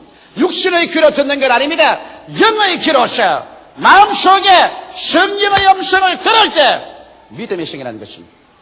나는 유명한 콩고 선교의 창설자였던 훌륭한 주의 종께서 간암이 걸려가지고서 고향으로 들어와 사형선고를 받고 죽음의 날을 기다리다가 하나님의 위대한 능력을 체험한 이야기를 읽어보셨습니다. 이 사람은 콩고 선교의 창설자입니다. 그러나 너무 무리해서 간암이 걸렸습니다. 고향에 들어와서 진찰해 보니 의사들이 소망이 없다고 그랬습니다. 그래서 그는 이제 죽을 날을 기다립니다. 온몸이 황달이 되고 눈도 새노라졌습니다. 잠옷을 입고 하루는 따뜻한 햇빛이 비치는데 자기 아내 보고 여보 나 양지바른 바깥에 좀 데려다줘. 그래서 양지바른 곳에 침대를 갖다 놓고 그곳에 눕혀 놓았습니다. 부인은 부지런히 빨래를 하고 있는데 그는 성경책을 펴서 읽기 시작했습니다. 햇빛이 찬란하게 비치는 양지바른 곳에서 그는 죽어가면서 이제 얼마 남지 않은 생애 동안에 하나님을 전심을 다해서 예배하겠다고 생각하고 성경을 읽는데 베드로전서 2장 24절을 읽게 되는 것입니다. 제가 친히 나무에 달려 그 몸으로 우리 죄를 담당하였으니 이는 우리로 죄에 대하여 죽고 의에 대하여 살게 하려 하심이니라. 그를 읽고 그 마음에 집중하고 보고 난 다음에 너무 감개해서 울기 시작했습니다. 주님, 나 같은 죄 많은 사람을 위해서 예수님이 십자가에 못 박여 피 흘려 죽으셨나요? 너무나 감사합니다. 나는 죄에 대해서 이제 죽고 이제는 의에 대해서 살아 영원한 의에 거하는 하늘에 올라가게 되시니 감사합니다. 그래 눈물에 젖은 얼굴로 다음 구절을 읽었습니다. 제가 채찍에 맞음으로 너희가 나음을 입었나니. 갑자기 그 말에 온 정신과 신경이 쫙 집중이 됩니다. 이것 봐라. 이 말씀 여기 있었는가? 그는 그 말씀을 다시 잔잔히 읽으면서 주의를 집중하고 마음에 귀를 기울였습니다. 그러자 갑자기 성령께서 그 말씀을 통해서 그 목사님에게 말씀했습니다. 이 사람아, 너는 내가 채찍에 맞아 덩어리가 갈기갈기 찢어지고 선지피를 줄기 흘린 것을 모르는가? 그리고 성경에 제가 채찍에 맞음으로 너가 병고침을 받았다는 말은 병이란 축복이 아니라 형벌이다. 내가 너를 대신해서 병의 형벌을 다 청산하기 위해서 덩어리에 채찍에 맞아 피를 흘렸는데 내가 받은 형벌을 네가 왜 또다시 받으려고 하느냐? 내가 채찍에 맞음으로 너는 나음을 입을 사람인데 왜 침상에 들어누워 있느냐?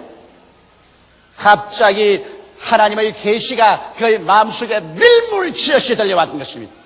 그는 그 마음속에 귀를 기울였을 동안에 이 성경 말씀이 그득그득 마치 바위를 치는 방망이 같이 불을 태우는 숲을 태우는 불같이 그 심령에 다가왔었습니다. 그의 영혼의 고방을 울리셨습니다. 제가 채찍에 맞았기 때문에 너는 나음을 입었다. 그래서 그는 그만 마음속에 충천하는 믿음이 그를 부여잡았습니다.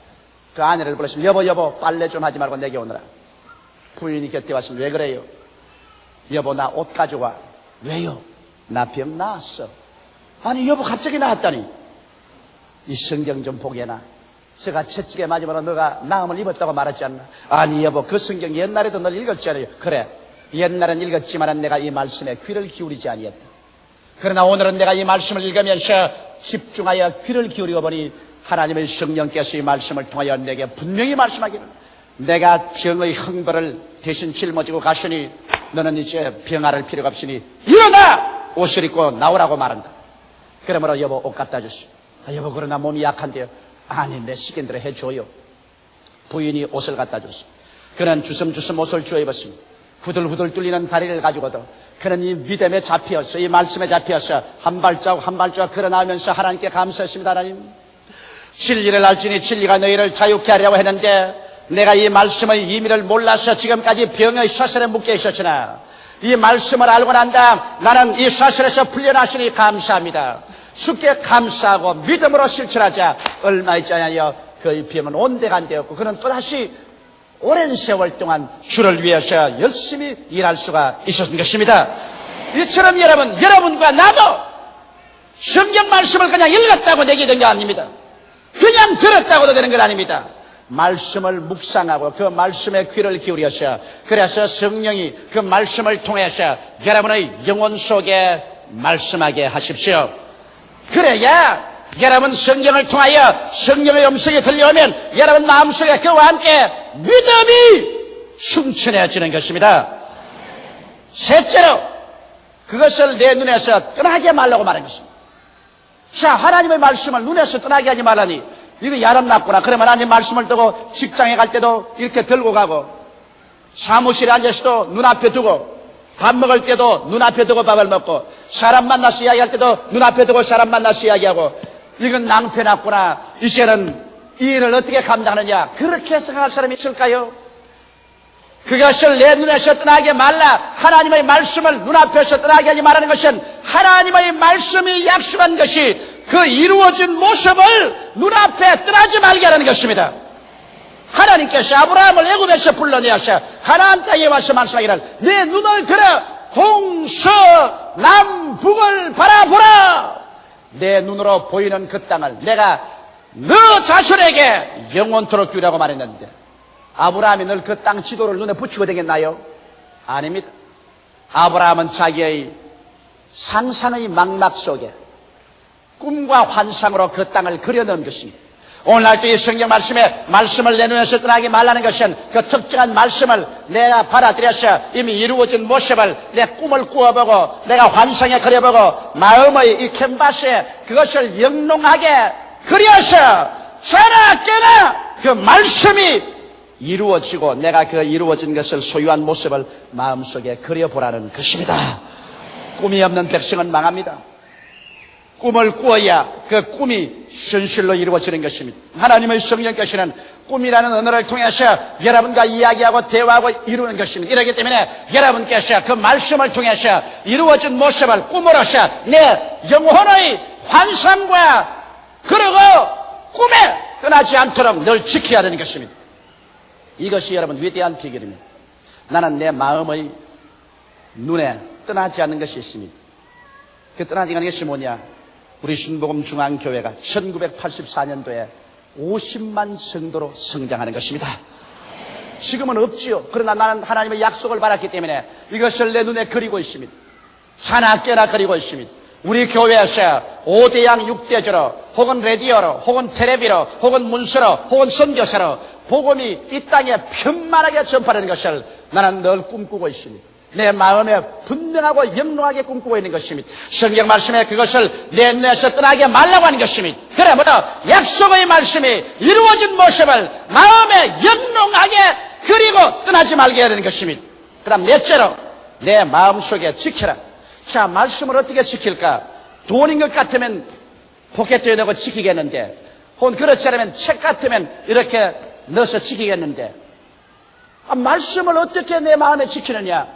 말씀을 지키는 길을 제가 말씀해 드리겠습니다. 로마서 10장 8절에 보면 말씀이 내게 가까워 내 입에 있으며 내 마음에 있다고 했으며 누가복음 6장 45절에 이는 내 마음에 가득한 것을 입으로 말함이라고 말한 것입니다. 사람의 입과 마음은 서로 통해 있는 것입니다. 그렇기 때문에 마음에 있는 것 사람이 입으로 말하고 입으로 말하는 것 마음을 점령합니다.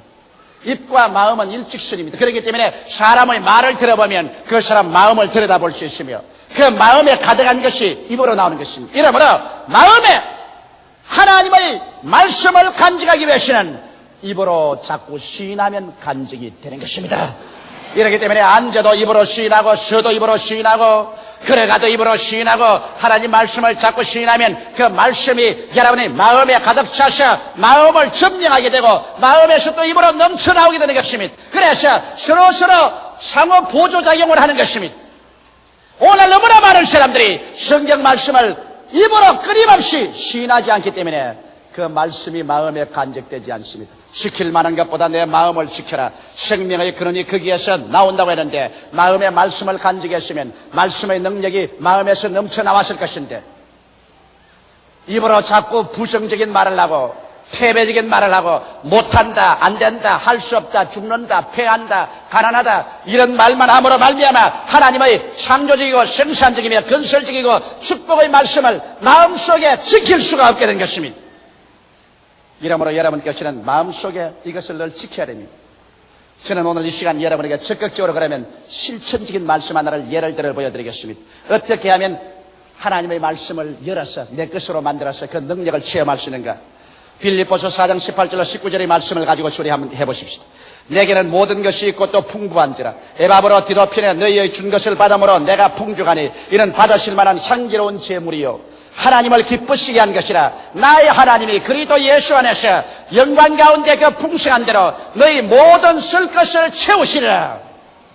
자, 이 말씀을 가지고 이제 이 말씀을 열쇠로서 열어서 그 알맹이를 뽑아서 이 말씀을 통하여 하나님을 만나고 내게 기적을 가져올 수 있는 길을 제가 열어드리겠습니다. 첫째로 오늘 제가 여러분께 설교한 대로 이 말씀을 갖다 놓고 난 다음에 옷깃을 여미고 시간을 내고 장소를 정하고 앉아서 말씀에 집중을 합니다.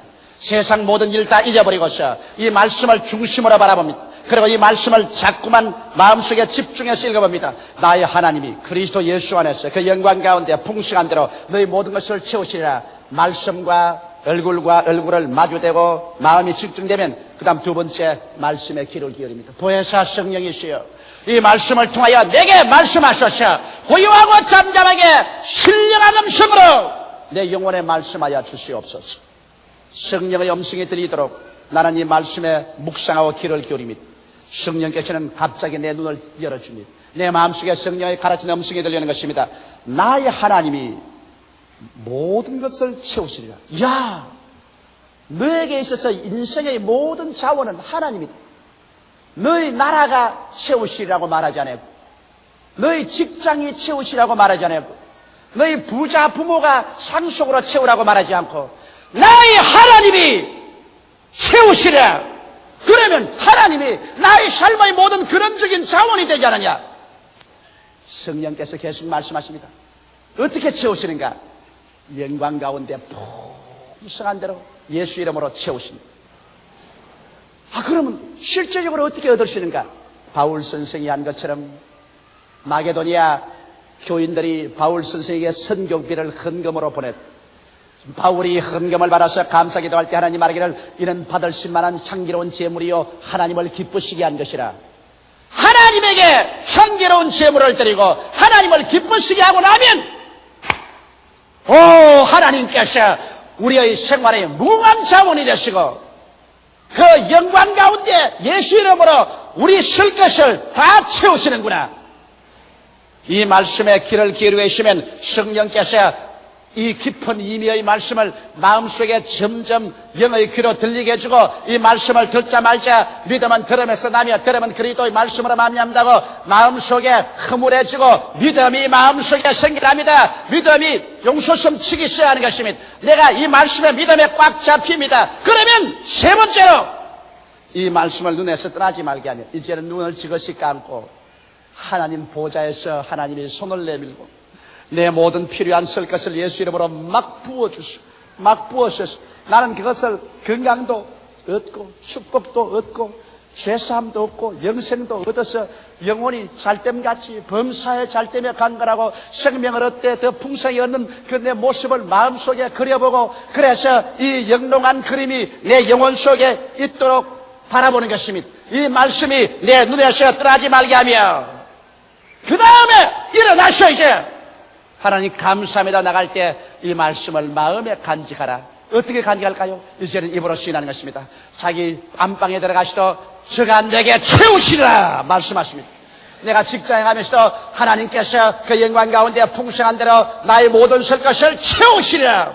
내가 사업장에 가시나 직장에 가시도 내가 앉아서 말합니다. 하나님께서 그 영광 가운데 풍성한 대로 나의 모든 설 것을 채우시리라. 나는 그래서 하루 종일 나에게, 하나님에게, 마귀에게 하나님께서 그 영광 가운데 풍성한 대로 나의 모든 것을 채우시라. 입으로 시인합니다. 시인하면 그 다음 내 마음속에 이 하나님의 문자에 기록된 말씀이 이젠 살아서 내 마음속에 심어져서 그래서 이 말씀이 능력을 베풀어서 믿음을 산출합니다. 그러면 성경에 뭐라고 말합니까? 내 믿음대로 될지어다 할 수 있거든이 무슨 말이냐? 믿는 자에게는 능치 못하심이 없느니라. 내 믿음대로 될지어다. 그래서 여러분께서 이와 같이 믿음을 얻고 기도하기 시작하면 하나님의 기적이 일어나기 시작하는 것입니다. 오늘날 말씀에 서지 않는 믿음이란 믿음이 아닙니다. 믿는다는 것은 여러분 믿을 만한 근거가 있고 이유가 있어야 되지 않겠습니까? 믿음이라는 것은 여러분 마음속에 일어나는 하나의 충격적인 감격도 아니겠습니까?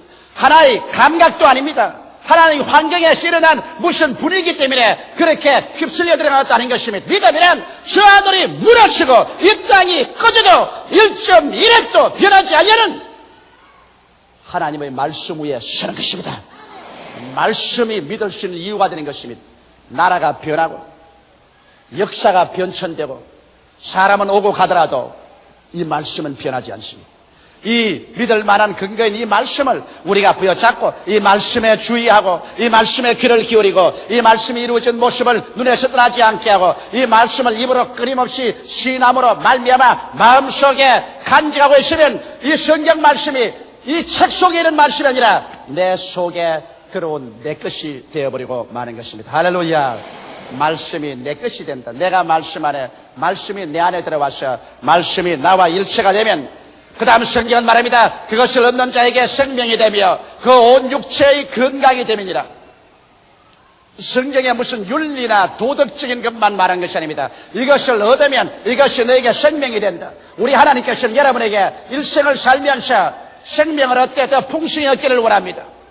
여러분께서는 영혼의 생명도 풍성히 얻고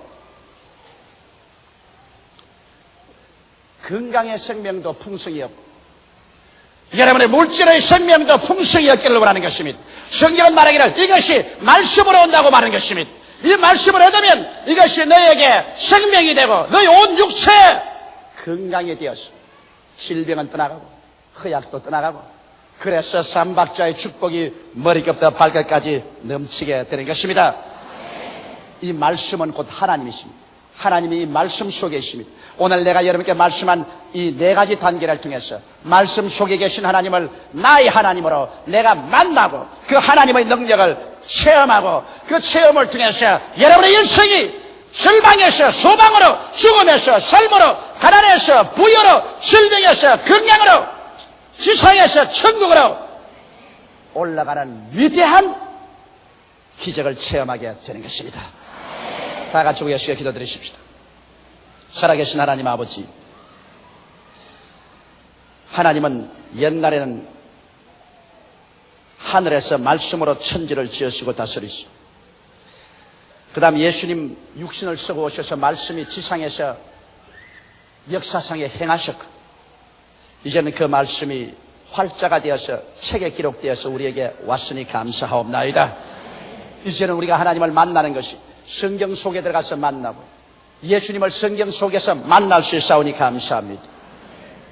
그러나 문자에 있는 하나님을 영으로 살아서 나오기 위해서는 아버지의 말씀에 주의하며 성령의 도우심을 받아 그 말씀에 귀를 기울이며 그 말씀이 이루어진 모습을 눈앞에 영롱하게 그려서 지키며 그것을 입으로 힘차게 시인할 때 성경의 문자의 말씀은 내 속에 살아있는 말씀으로 역사하게 됨을 감사하옵나이다.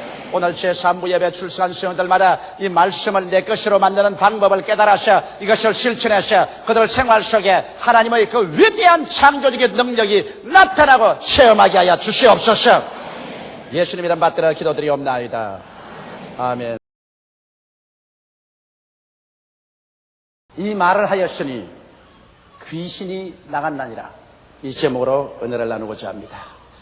예수님께서는 가는 곳마다 사람의 영혼을 구원하시고 병든 자의 병을 고치시며 귀신에게서 자유를 주시고 생명을 얻게 넘치게 주시는 역사를 베푸셨기 때문에 그리스도의 가시는 곳에는 사람들이 인산인해로 모였었습니다. 그래서 예수님은 출입하시기조차 어려우시고 진지를 잡수실 수 있는 시간조차 빼앗겼습니다.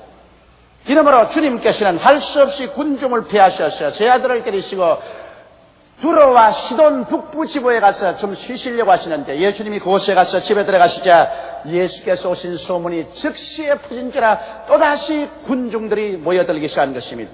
그런데 그 가운데 비참한 상황에는 한 여인이 있었습니다. 그 여인은 헬라인으로서 서로보니게 조거의 한 여인이었는데 그 딸이 무섭게 귀신이 들려서 인사불성했습니다. 자기 머리칼을 잡아 당기고 호함고함을 칩니다. 옷을 찢어버리고 이부자리도 찢어버립니다. 부모 형제도 알아보지 못합니다. 대소변을 가리지 못합니다. 이 어린 소녀 때문에 온 집안은 마치 무덤같이 되었습니다. 그들은 모든 약을 다 먹여보았습니다. 여러 가지 의원들에게 다가가서 보았지만 낫지를 않습니다. 그래서 칠흑같이 어두움이 그 가정을 둘러싸고 말한 것입니다. 그런데 예수님이 오셨다는 소식을 듣자마자 이 부인은 결심을 했었습니다. 결코 예수님께 나아가서 내 딸의 고침을 받겠다는 것입니다. 이래서 예수 계신 곳에 와서 부르짖었습니다. 다윗의 자손 예수여, 우리를 불쌍히 여기게 있소서. 내 딸이 흉악하게 귀신 들렸나이다. 아무리 외쳐도 예수님이 대답을 하지 않습니다. 이 여인은 낙심하지 않고 곧장 가서 예수님의 제 아들을 잡고 설득을 시켰었습니다. 제 아들이 와서 예수께 말했습니다. 주여, 이 여인이 몹시 고함을 치니 고쳐서 보내드리지요. 그때 예수께서 하신 말씀이 나는 이스라엘의 잃어버린 양 이외에는 보냄을 받지 않았다고 말하셨습니다. 그것은 아직 때가 오지 않았었습니다. 예수님은 십자가 이후로 이방인에게 자비를 베풀기 시작한 것입니다. 십자가 이전에는 유대인을 위해서 오신 때인 것입니다. 그런데 예수님의 제자들의 간청도 안 들어주는 것을 알자 이 여자는 직접 예수님 앞에 와서 무릎을 꿇고서 주님께 간청했습니다. 주님이여, 내 딸이 흉하게 귀신 들렸으니 내 딸을 고쳐주소서. 예수께서 준엄하게 바라보시고 난 다음 말씀하셨습니다. 자녀에게 먼저 배불리 먹게 할지니 자녀의 떡을 취해서 개에게 주는 것은 마땅치 아니하나니라. 얼마나 모욕적인 말입니까? 그럼에도 불구하고 그 여인은 말하기를 옳소이다. 그러나 개들도 상 아래 떨어지는 부스러기는 주워 먹습니다. 예수님이 그 말씀을 듣고 얼마나 감탄했든지 여자여, 내 믿음이 크도다. 내가 이 말을 하였으니 귀신이 내 딸에게서 나갔나니라. 그래서 집에 들어가 보니 과연 귀신이 떠나가고 그 딸은 생글생글 웃으면서 여전히 이전에 아름다운 딸로 변화되어 있었습니다. 온 가정의 눈물은 기쁨으로, 절망은 소망으로, 칠흑 같은 어두움은 광명천지로 변화되고 마는 것입니다. 이것이 바로 우리 주 예수께서 하시는 일인 것입니다. 도적이 오는 것은 도적질하고 죽이고 멸망시키는 것뿐이지만은 예수님이 오신 것은 양으로 생명을 얻게 하되 그 풍성이 얻게 하는 것이 예수님의 역사인 것입니다. 우리는 이 스토리를 통해서 중대한 교훈 몇 가지를 배울 수가 있는 것입니다. 첫째로 귀신의 일에 대해서 우리는 깊이 관심을 기울여야 되는 것입니다. 20세기 말했잖아. 오늘날 이렇게 과학이 발달됐는데 무슨 귀신이 있다고 귀신 같은 소리를 하냐고 말할지 모르겠지만은, 그러나 실상은 여러분 부정할 수 없는 것입니다. 여기에 서로보니게 여인의 딸 속에 들어간 귀신은 오늘날도 수많은 사람들의 개인과 가정과 생활을 파괴하고 있는 것입니다. 여러분, 주님께서 성함도 없고 해암도 없으며 먹을 것과 모든 것이 있는 에덴의 낙원을 지으시고 아담과 하와를 주시는데 누가 아담과 하와를 파멸시켰습니까? 그 배후에 와서 아담과 하와를 유혹하고 악한 영향을 미친 자가 누굽니까? 바로 마귀였었습니다. 아담과 하와의 낳은 첫째 아들 가인이 둘째 아들 아벨을 들에 데리고 나가서 돌로 쳐서 죽였습니다. 무엇이 형이 아우를 돌로 쳐서 죽일 수 있도록 마음속에 불붙는 질투심을 일으킨 것입니까? 성경은 여기 밝히 말씀하기를 요한일서 3장 12절에 가인같이 하지 말라. 저는 악한 자에게 속하여 그 아우를 죽였다고 말한 것입니다. 악한 원수 마귀가 가인에게 들어가서 불같은 질투심을 일으키며 그 아우를 쳐서 죽일 수밖에 없었습니다. 마귀는 눈에 안 보이지만 배후에서 우리를 도적질하고 죽이고 멸망시키는 일을 계속하고 있는 것입니다. 여러분, 사울 왕에게 무엇이 왔기에 그 인격이 그렇게 변화되고 말한 것입니까?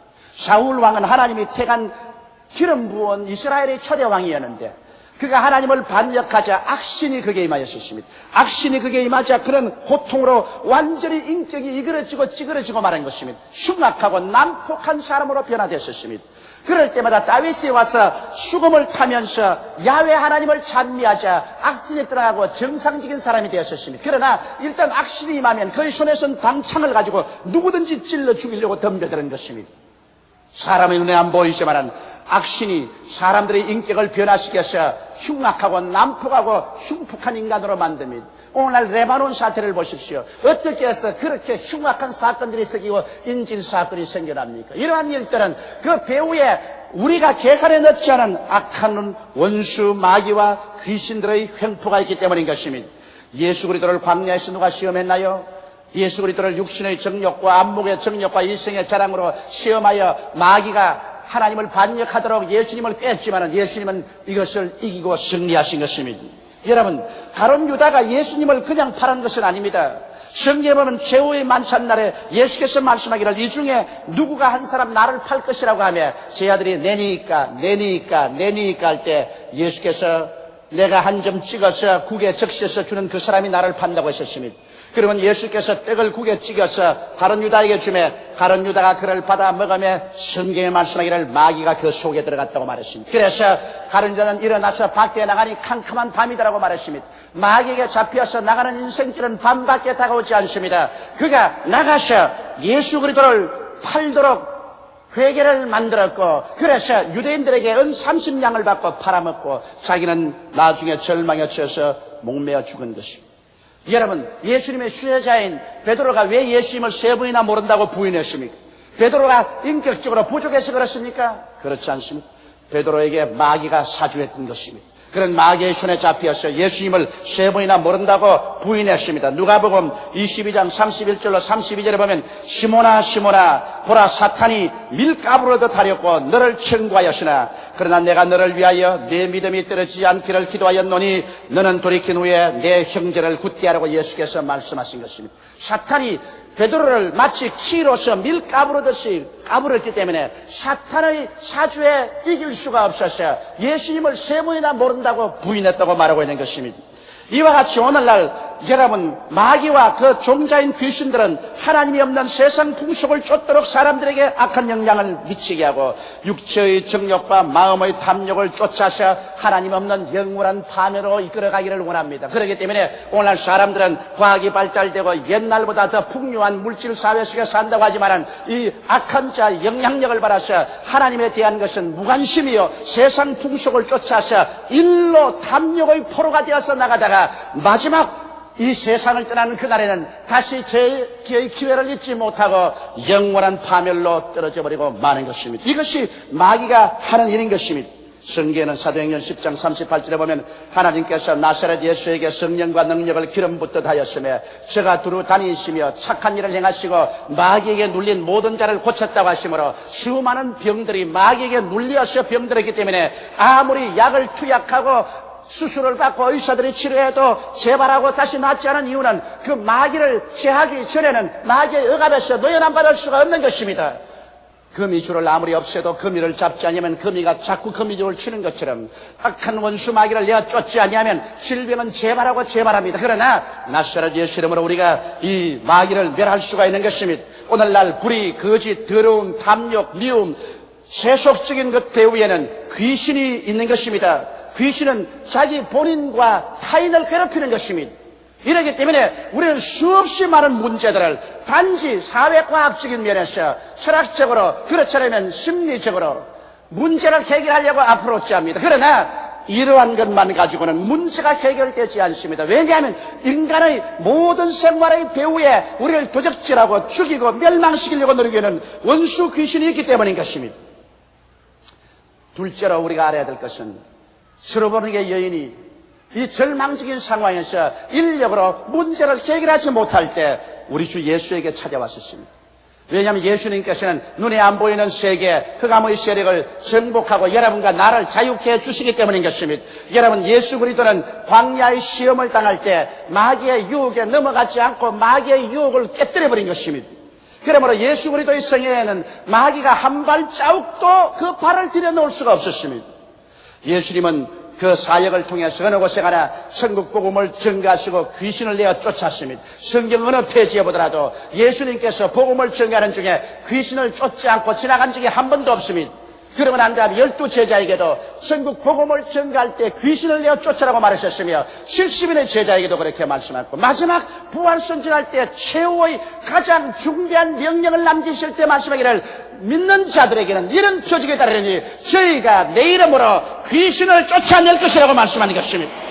만일 귀신의 활동이 중요하지 않다면 왜 예수께서 그 일생을 통해서 집요하게 귀신을 쫓아내시고 마지막 남긴 말 중에도 믿는 자는 귀신을 쫓아내라고 말한 것입니다. 이것은 인간이 상상을 초월해서 오늘날 귀신의 미혹 가운데 들어있습니다. 심지어 귀신이 없다고 하는 말조차도 귀신에게 속아서 그런 말을 하는 것입니다. 그렇기 때문에 우리가 개인이나 가정, 우리의 생활에 자유를 얻고 참으로 그리스도 안에서 행복을 얻기 위해서는 우리는 귀신을 쫓아내야 되는 것입니다. 귀신의 역사를 멸해야 되는 것입니다.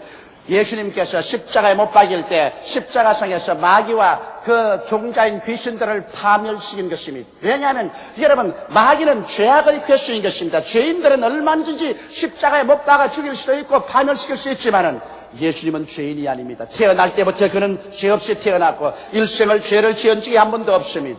그러므로 의인인 예수를 마귀가 죄악의 괴수로서 십자가에 못 박았다는 것은 중대한 우주의 법칙을 어긴 것입니다. 어떻게 죄인이 의인을 심판합니까? 그러므로 마귀가 유대인과 로마 사람을 충동해서 의인인 예수 그리스도를 십자가에 못 박았기 때문에 하나님의 심판을 받아서 십자가에서 마귀는 무장이 해제되고 권력이 다 찬탈되고 마는 것입니다. 그러므로 십자가에서 예수 그리스도와 우리를 대속해서 못 박이실 때 마귀는 파탄에 이르고 파멸되고 마는 것입니다. 이렇기 때문에 예수 그리스도 이름과 십자가의 보혈은 마귀로 하여금 한 길로 왔다가 7길로 도망치게 만들어버리고 마는 것입니다. 이러므로 우리는 강하고 담대하게 우리의 생활 속에서 우리를 영적으로, 심리적으로, 육체적으로 우리의 환경에서 도적질하고 죽이고 멸망시키는 마귀의 일을 나사렛 예수 이름으로 단호하게 대적해서 내어 쫓는 여러분 되시기를 주의 이름으로 축원합니다. 왜냐하면 우리는 부활하신 예수를 우리 속에 모시고 있기 때문인 것입니다. 예수 그리스도는 어제나 오늘이나 영원토록 동일하십니다. 이 예수가 여러분 속에 지금 와 계십니다.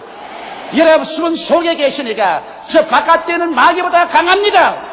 예수 이름으로 여러분이 단호하게 대결하면 마귀는 물러가고 마는 것입니다. 셋째로 우리가 여기서 배워야 될 것은 스르게의 여인의 기도의 진지함과 신앙 고백인 것입니다. 스르보니게 여인은 쉽게 낙심하는 타입이 아니었습니다. 그는 처음 예수께 와서 기도해도 대답을 받지 못했습니다. 예수님은 이방인을 위해서 오지 않았다고 말씀하셨습니다. 제자들을 설득시켜도 응답을 받지 못했습니다. 그래도 낙심하지 않았습니다. 나중에는 예수께 나와서 엎드려 기도하는데 가장 모욕적인 말을 들었습니다. 자녀에게 줄 떡을 취하여 개에게는 주지 아니한다. 여러분, 보통 사람 같으면 뭐라 했습니까? 응답을 안 주려면 안 주시지. 그래, 개라고요? 해도 너무합니다. 해도 너무해요. 어느 정도 응답 안 해주겠다고 말했으면 좋지만은 개라고요? 정말 너무합니다, 주여. 너무해요. 안 해도 좋아요. 안 줘도 좋아요. 그러고 나갈 만한데 이 스르보니게 여인은 예수님의 이 가혹한 대답에도 그는 그 대답을 긍정적으로 바라는것이었습니다. 그는 말하기를 옳소이다마는 주여 개들도 상아리에서 떨어진 부스러기를 먹나이다. 아마 도스에서 자란 사람들은 이 의미가 뭔지 모를 것입니다. 저는 경상남도 울주군 삼남면 교동리 31번지에서 태어났어요. 산중에서 태어나셨습니다. 우리는 봄, 여름, 가을 추워지기 전에는 밥을 언제나 뒷뜰에서 먹습니다. 멍석을 깔아놓고 아버님만이 밥상에서 잡수시지 우리야 그냥 밥그릇, 국그릇, 김치, 된장 전부 다 멍석 위에 펼쳐놓고 그리고 둘러앉아서 먹는데 먹으면 멍석 밖으로 개들이 와서 꼬리를 흔들고 앉아있어요. 밥 먹다가 보면 개가 먹고 싶어가지고서 자꾸 입맛을 다시면서 낑낑낑 하고 있습니다. 그럼 반드시 나 혼자 먹지 않고 내가 밥 먹다가 한 숟가락씩 개에게 준다고. 개에게 주다가 어머니에게 들키면 혼이 나면서도 애들은 개를 좋아합니다. 그래서 밥 먹다가 밥의 일부를 뜯어서 개에게 줍니다. 반드시. 개가 그것을 받아먹고 꼬리를 치고 좋아하는 것입니다. 이러므로 이 스로보니게 여인은 그 예를 들은 것입니다. 개에게는 안 준다고 하니까 주님이여 개들도 어린아이 밥상 밑에서는 부스러기는 주워 먹으니 내게는 부스러기만 주셔도 우리 딸이 병에서 낫습니다. 여러분 병 고치면 바로 예수님께서 자녀에게 주는 떡이라고 말했습니다. 떡이란 우리 한국말로 말하면 밥이란 말인 것입니다. 오늘 병 고침 받는 것 그렇게 신기하게 생각할 필요가 없습니다. 왜냐하면 병은 낫게 돼 있어요. 어느 부모가 자식에게 밥 안 줍니까? 내 자식이 떡을 달라면 돌을 주며 생선을 달라면 뱀을 줄 자가 있겠느냐고 말했었습니다. 그러므로 부모가 자식에게 세때 밥을 주듯이 주님께서는 병 고치면 바로 자녀에게 주는 떡이라고 말한 것입니다. 이렇기 때문에 우리는 담대하게 병들었으면 하나님께 나와서 기도하면 낫게 되어 있어요. 안 낫는 것이 신기하고 낫는 것은 보통인 것입니다. 병은 고침받게 되어 있는 것입니다. 그러므로 이 스로보니게 여인은 그 밥 부스러기만 먹어도 요기를 할 수 있다는 것입니다. 이러므로 여러분께서 오늘 이 시간에 부스러기만 먹어도 이 병고침을 받고 건강을 얻겠다는 갈급한 심령의 요기를 얻을 수가 있는 것입니다. 이러므로 이 스로보니게 여인은 하나님은 좋은 하나님이라는 것을 얼마나 깊이 믿었던지 하늘과 땅을 지으신 하나님은 좋은 하나님이요 우리에게 좋게 해주기를 원한다는 것을 그 심령으로 믿었었습니다. 그렇기 때문에 눈에는 아무 증거 안 보이고 귀에는 아무 소리 안 들리고 손은 잡히는 없어도 나의 하나님은 좋은 하나님이시다. 비록 내게 모욕적인 은사를 하실지라도 이것은 나를 시험해보기 위해서 그렇게 하시는 것이지 나를 망하게 하기 위해서 하는 것은 아니라는 것을 알았기 때문에 이 여인은 모욕적인 은사를 바랐음에도 불구하고 이것을 긍정적으로 받아들였었습니다. 절대로 마음을 고깝게 해서 받아들이거나 부정적으로 받아들이지 아니하고 이 말조차도 내게 유익되기 위해서 주신다는 것을 믿고서 받아들이기 때문에 그는 긍정적으로 주의 말을 수용할 수가 있는 것입니다. 그래서 그는 말하기를 주여 올소이다마는 개들도 상아에서 떨어지는 부스러기를 먹느니라고 말할 수 있는 마음의 여유가 있었습니다. 그리고 또 이 스로보니게 여인은 여러분 주님께 구할 때 무리로 구하지 아니하고 그는 아주 논리정연하게 구했었습니다. 변호사가 의뢰인을 위해서 법정에 나가서 재판관 앞에 논리정연하게 변호해 주듯이 스로보니게 여인은 주님 앞에 무조건 병 고쳐달라는 것이 아니라 개에게는 안 준다고 말하니까 개들도 밥상 아래서 떨어지는 부스러기를 먹는다는 논리정연한 말을 함으로 말미암아 예수님께서 후퇴할래야 할 수 없이 예수 그리스도를 코나에 몰아세운 것입니다.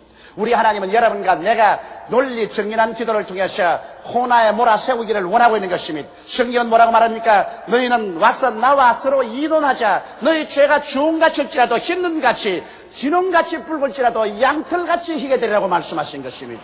이러므로 하나님은 여러분과 내가 이론하기를 원하고 여러분이 논리 정연하게 여러분의 요구를 하나님 앞에 세우기를 원하는 것입니다. 그러므로 무조건하게 아주 자기 멋대로 부르시지 말고 여기 율법전서인 하나님 말씀을 가지고서 약속을 가지고 나가십시오. 천지를 지으신 하나님 하늘이 무너지고 이 땅이 꺼져도 1.1획도 변하지 않은 말씀을 가지고 나왔습니다. 성경 말씀에 하나님이 이렇게 약속하지 않으셨습니까? 나는 그 약속을 믿고 순종하고 나왔으니 주여 이 말씀하신 것 그대로 이루어 주시옵소서. 하나님이 말씀하시고 어떻게 부인할 수가 있습니까? 하나님은 거짓말할 수 없는 확실한 인격이시니 예수 이름으로 구합니다. 응답하여 주시옵소서. 여러분 스스로를 설득시키고 하나님을 설득시킬 수 있는 논리 정연한 태도로서 기도하십시오. 그러면 스로보니게 여인에게 여인아 내 믿음이 크도다고 하신 말씀대로 여러분 보고서 하나님이 너 믿음이 크도다 내 믿은 대로 될지라고 말씀하실 것입니다. 넷째로 이 스토리에서 우리가 배워야 될 교훈은 예수께서 주시는 이 중대한 선언입니다. 이 말을 하였으니 귀신이 나갔나니라. 사람의 말이 얼마나 권세가 있는지요. 성경은 말하기를 죽고 사는 권세가 혀에 있으니 혀를 사용하기 좋아하는 사람은 그 열매를 먹으라고 말한 것입니다. 성경에는 우리 입의 말로 우리가 묶였으며 우리 입의 말로 우리가 사로잡힌 바 됐다고 말하고 있는 것입니다. 성경에는 무엇인지 땅에서 매면 하늘에서도 매일 것이요 땅에서 풀면 하늘에서 풀리라고 말하고 있는 것입니다. 성경 마가복음 11장에는 예수께서 이러한 과대 용법으로 설명을 하고 있습니다. 하나님을 믿어라. 누구든지 산들을 명하여 저 바다에 던지라 말하고 그 말한 것이 이룰 줄 마음에 믿고 의심하지 않으면 그대로 되리라. 이 얼마나 과장법입니까? 세상에 우리가 명한다고 산이 옮겨서 바다로 던질 택이 있어요. 그러나 예수님이 이런 과장용법을 사용하신 이유는 우리 입에서 나가는 말이 얼마나 중요한 결과를 맺는지, 우리의 살고 죽는 얼마나 거대한 영향력이 있는지 이것을 우리에게 강조하다 못해서 우리의 말 한마디면 산이 바다로 옮긴다고까지 우리에게 인상 깊게 말씀해 주신 것입니다. 이러므로 사랑하는 수익 여러분, 여러분과 내가 그저 장난으로 한 말 한마디라도 그것이 여러분 자신과 세계에 얼마나 영향력을 미친지 압니까? 말은 인간과의 대화의 광장입니다. 그와 함께 또다시 말은 인간과 하나님의 대화의 광장이며 인간과 마귀와 그 귀신들과의 대화의 광장이 되는 것입니다. 그렇기 때문에 우리가 하나님께서 주신 말씀을 하면 하나님이 같이 하시고 귀신이 좋아하는 말을 하면 귀신이 들어옵니다. 이 성경에 주님께서 말씀하기를 이 말을 하였으니 귀신이 나갔나니라. 여러분의 말로서 귀신이 나가기도 하고 여러분의 말로서 귀신이 들어오기도 하는 것입니다. 여러분의 말로서 하나님이 찾아오시기도 하고 여러분의 말로서 하나님이 떠나가시기도 하는 것입니다. 죽고 사는 권세가 혀에 있다는 것을 알아야 되는 것입니다. 그렇기 때문에 우리가 늘 시기하고 분노하고 질투하고 남 험담하고 헐뜯는 말만 하면은 귀신이 그 말을 통해서 들어옵니다. 오늘날 우리 한국 사람의 중대한 문제는 세 사람만 모여도 앉아서 떠나갈 때까지 시아버니 흉, 시어머니 흉, 남편 흉, 아내 흉, 시집 식구, 친정 식구 흉, 늘 흉보다가 볼을 따봅니다. 그러므로 뭐라고 하냐니까 네가 이 말을 하였으므로 마귀가 들어왔나니라. 일어나서 나갈 때는 모두 얼굴이 시커매서 나가는 겁니다. 오늘 우리 한국에 보십시오. 라디오나 텔레비나 신문이나 어디 봐도 늘 스캔들 이야기만 하고 좋은 일을 이야기하지 않고 늘 헐뜯습니다. 그래서 여당과 야당이 다 얼굴이 시커멓습니다. 왜 우리가 허다하게 좋은 일이 많은데 왜 좋은 일을 말하지 않습니까? 늘 부정적이고 파괴적이고 절망적인 말을 합니까? 나는 못한다, 나는 안 된다, 나는 할 수 없다, 나는 파멸된다. 이 말을 하였으므로 마귀가 내게 들어왔나니라. 그러므로 여러분 우리가 무슨 말을 할까요? 우리는 하나님 성경 중심, 예수님 중심, 십자가 대속 중심의 말을 해야 될 것입니다. 나는 예수 그리스도의 십자가의 보배로운 피로 말미암아 죄사함을 받았습니다. 오냐 내가 이 말을 하였으므로 죄가 너를 떠나갔나니라. 나는 예수 그리스도의 십자가 화목을 통해서 성령이 나와 같이 계십니다. 그래 네가 이 말을 하였으므로 하나님의 성령이 내게 임하였나니라. 나는 예수 그리스도를 믿음으로 말미암아 귀신이 쫓겨나가고 제가 채찍에 맞았으므로 질병에서 고침을 받았습니다. 오냐 내가 이 말을 하였으므로 내가 병에서 놓여났나니라. 나는 예수 그리스도의 십자가의 대속을 통해서 저주에서 해방을 받고 낭패와 실망과 가난에서 놓여남을 받았습니다. 오냐 내가 이 말을 하였으므로 내가 저주와 가난에서 놓여남을 받았느니라. 나는 예수 그리스도를 믿음으로 말미암아 저가 재림하실 것과 내가 부활해서 승천할 것을 믿나이다. 내가 이 말을 하였으므로 그리스도의 재림날 너는 뒷글에서 부활해서 일어나서 눈물과 근심과 탄식과 이별하는 것이나 공하는 것이나 앓는 것이나 죽는 것이 없는 영생에 참여하게 되리라. 이렇게 말씀할 것입니다. 여러분과 내가 먼저 말로서 이니시티브를 잡으면 그를 통해서 하나님이 역사하는 것입니다. 내가 먼저 땅에서 메어야 하늘에서 하나님이 물 것입니다. 내가 땅에서 먼저 풀어야 하늘에서 하나님이 푸시는 것입니다. 여러분과 내가 하나님을 움직이는 그 위대한 능력을 우리 입속에 가지고 있는 것입니다. 누구든지 예수 그리스도를 주로 믿으면 의에 이르고 입으로 예수를 주라고 시인하면 구원에 이른다고 말한 것입니다. 여러분과 내가 먼저 믿고 입으로 시인할 때 하나님은 그에 따라서 역사하여 주시는 것입니다. 이러므로 오늘 이 말씀을 잊지 마십시오. 예수께서 스로보니게 여인에게 한 이 말인 것입니다. 내가 이 말을 하였으므로 귀신이 내 딸에게서 나갔나니라. 여러분의 말이 하나님의 마음을 감동시키고 마귀를 박멸시킬 수가 있는 것입니다. 다 같이 고개시켜 기도드리겠습니다. 사랑이 많으시고 거룩하신 아버지, 우리들은 너무나 오랜 세월 동안 마귀에게 도적질을 당하고 죽임을 당하고 멸망을 받으며 짓밟히면서도 왜 이런 일이 일어난지 알지 못하고 살았었습니다. 눈에 안 보이기 때문에 배후의 어떤 힘이 나를 이렇게 파탄에 이르게 한지 알지 못했었습니다. 아버지여, 도적이 오는 것은 우리 인생의 행복과 삶을 도적질하고 죽이고 멸망시키는 것뿐이라고 말했습니다. 하나님의 아들 예수님이 찾아온 것은 양으로 생명을 얻게 하되 더 풍성히 얻게 하려 왔다고 말씀하셨습니다. 내 아버지 하나님이 스스로 보니에 여인의 가정에 먹장 구름이 마귀에게서 왔으면 찬란한 태양은 예수님이 비춰주셨습니다. 아버지, 죽음 대신에 생명을 주신 예수 그리스도를 우리가 모셨은즉 우리도 우리 개인과 가정 생활에 흑암을 가져오는 원수 마귀를 예수 이름으로 단호하게 물리쳐버리게 도와주시옵소서. 단호하게 대결하게 도와주시옵소서. 우리가 믿음으로 말씀으로 대결하여 오늘 자유와 해방을 얻게 되게 도와주시옵소서. 그리스도께서 우리를 자유케 하려고 자유를 주었은즉 그러므로 믿음의 굳세게 서서 다시는 종의 멍에를 매지 말라고 갈라디아서 5장 1절에 말씀하고 있사오니 이 말씀대로 순종하게 도와주시옵소서. 오 보혜사 성령이여, 바람같이 불같이 생수같이 역사하여 주셔서 우리 모두들을 다 깨어지고 변화받고 그리스도의 품속에 깊이 들어오게 도와주시옵소서. 예수님 이름으로 기도드리옵나이다. 아멘.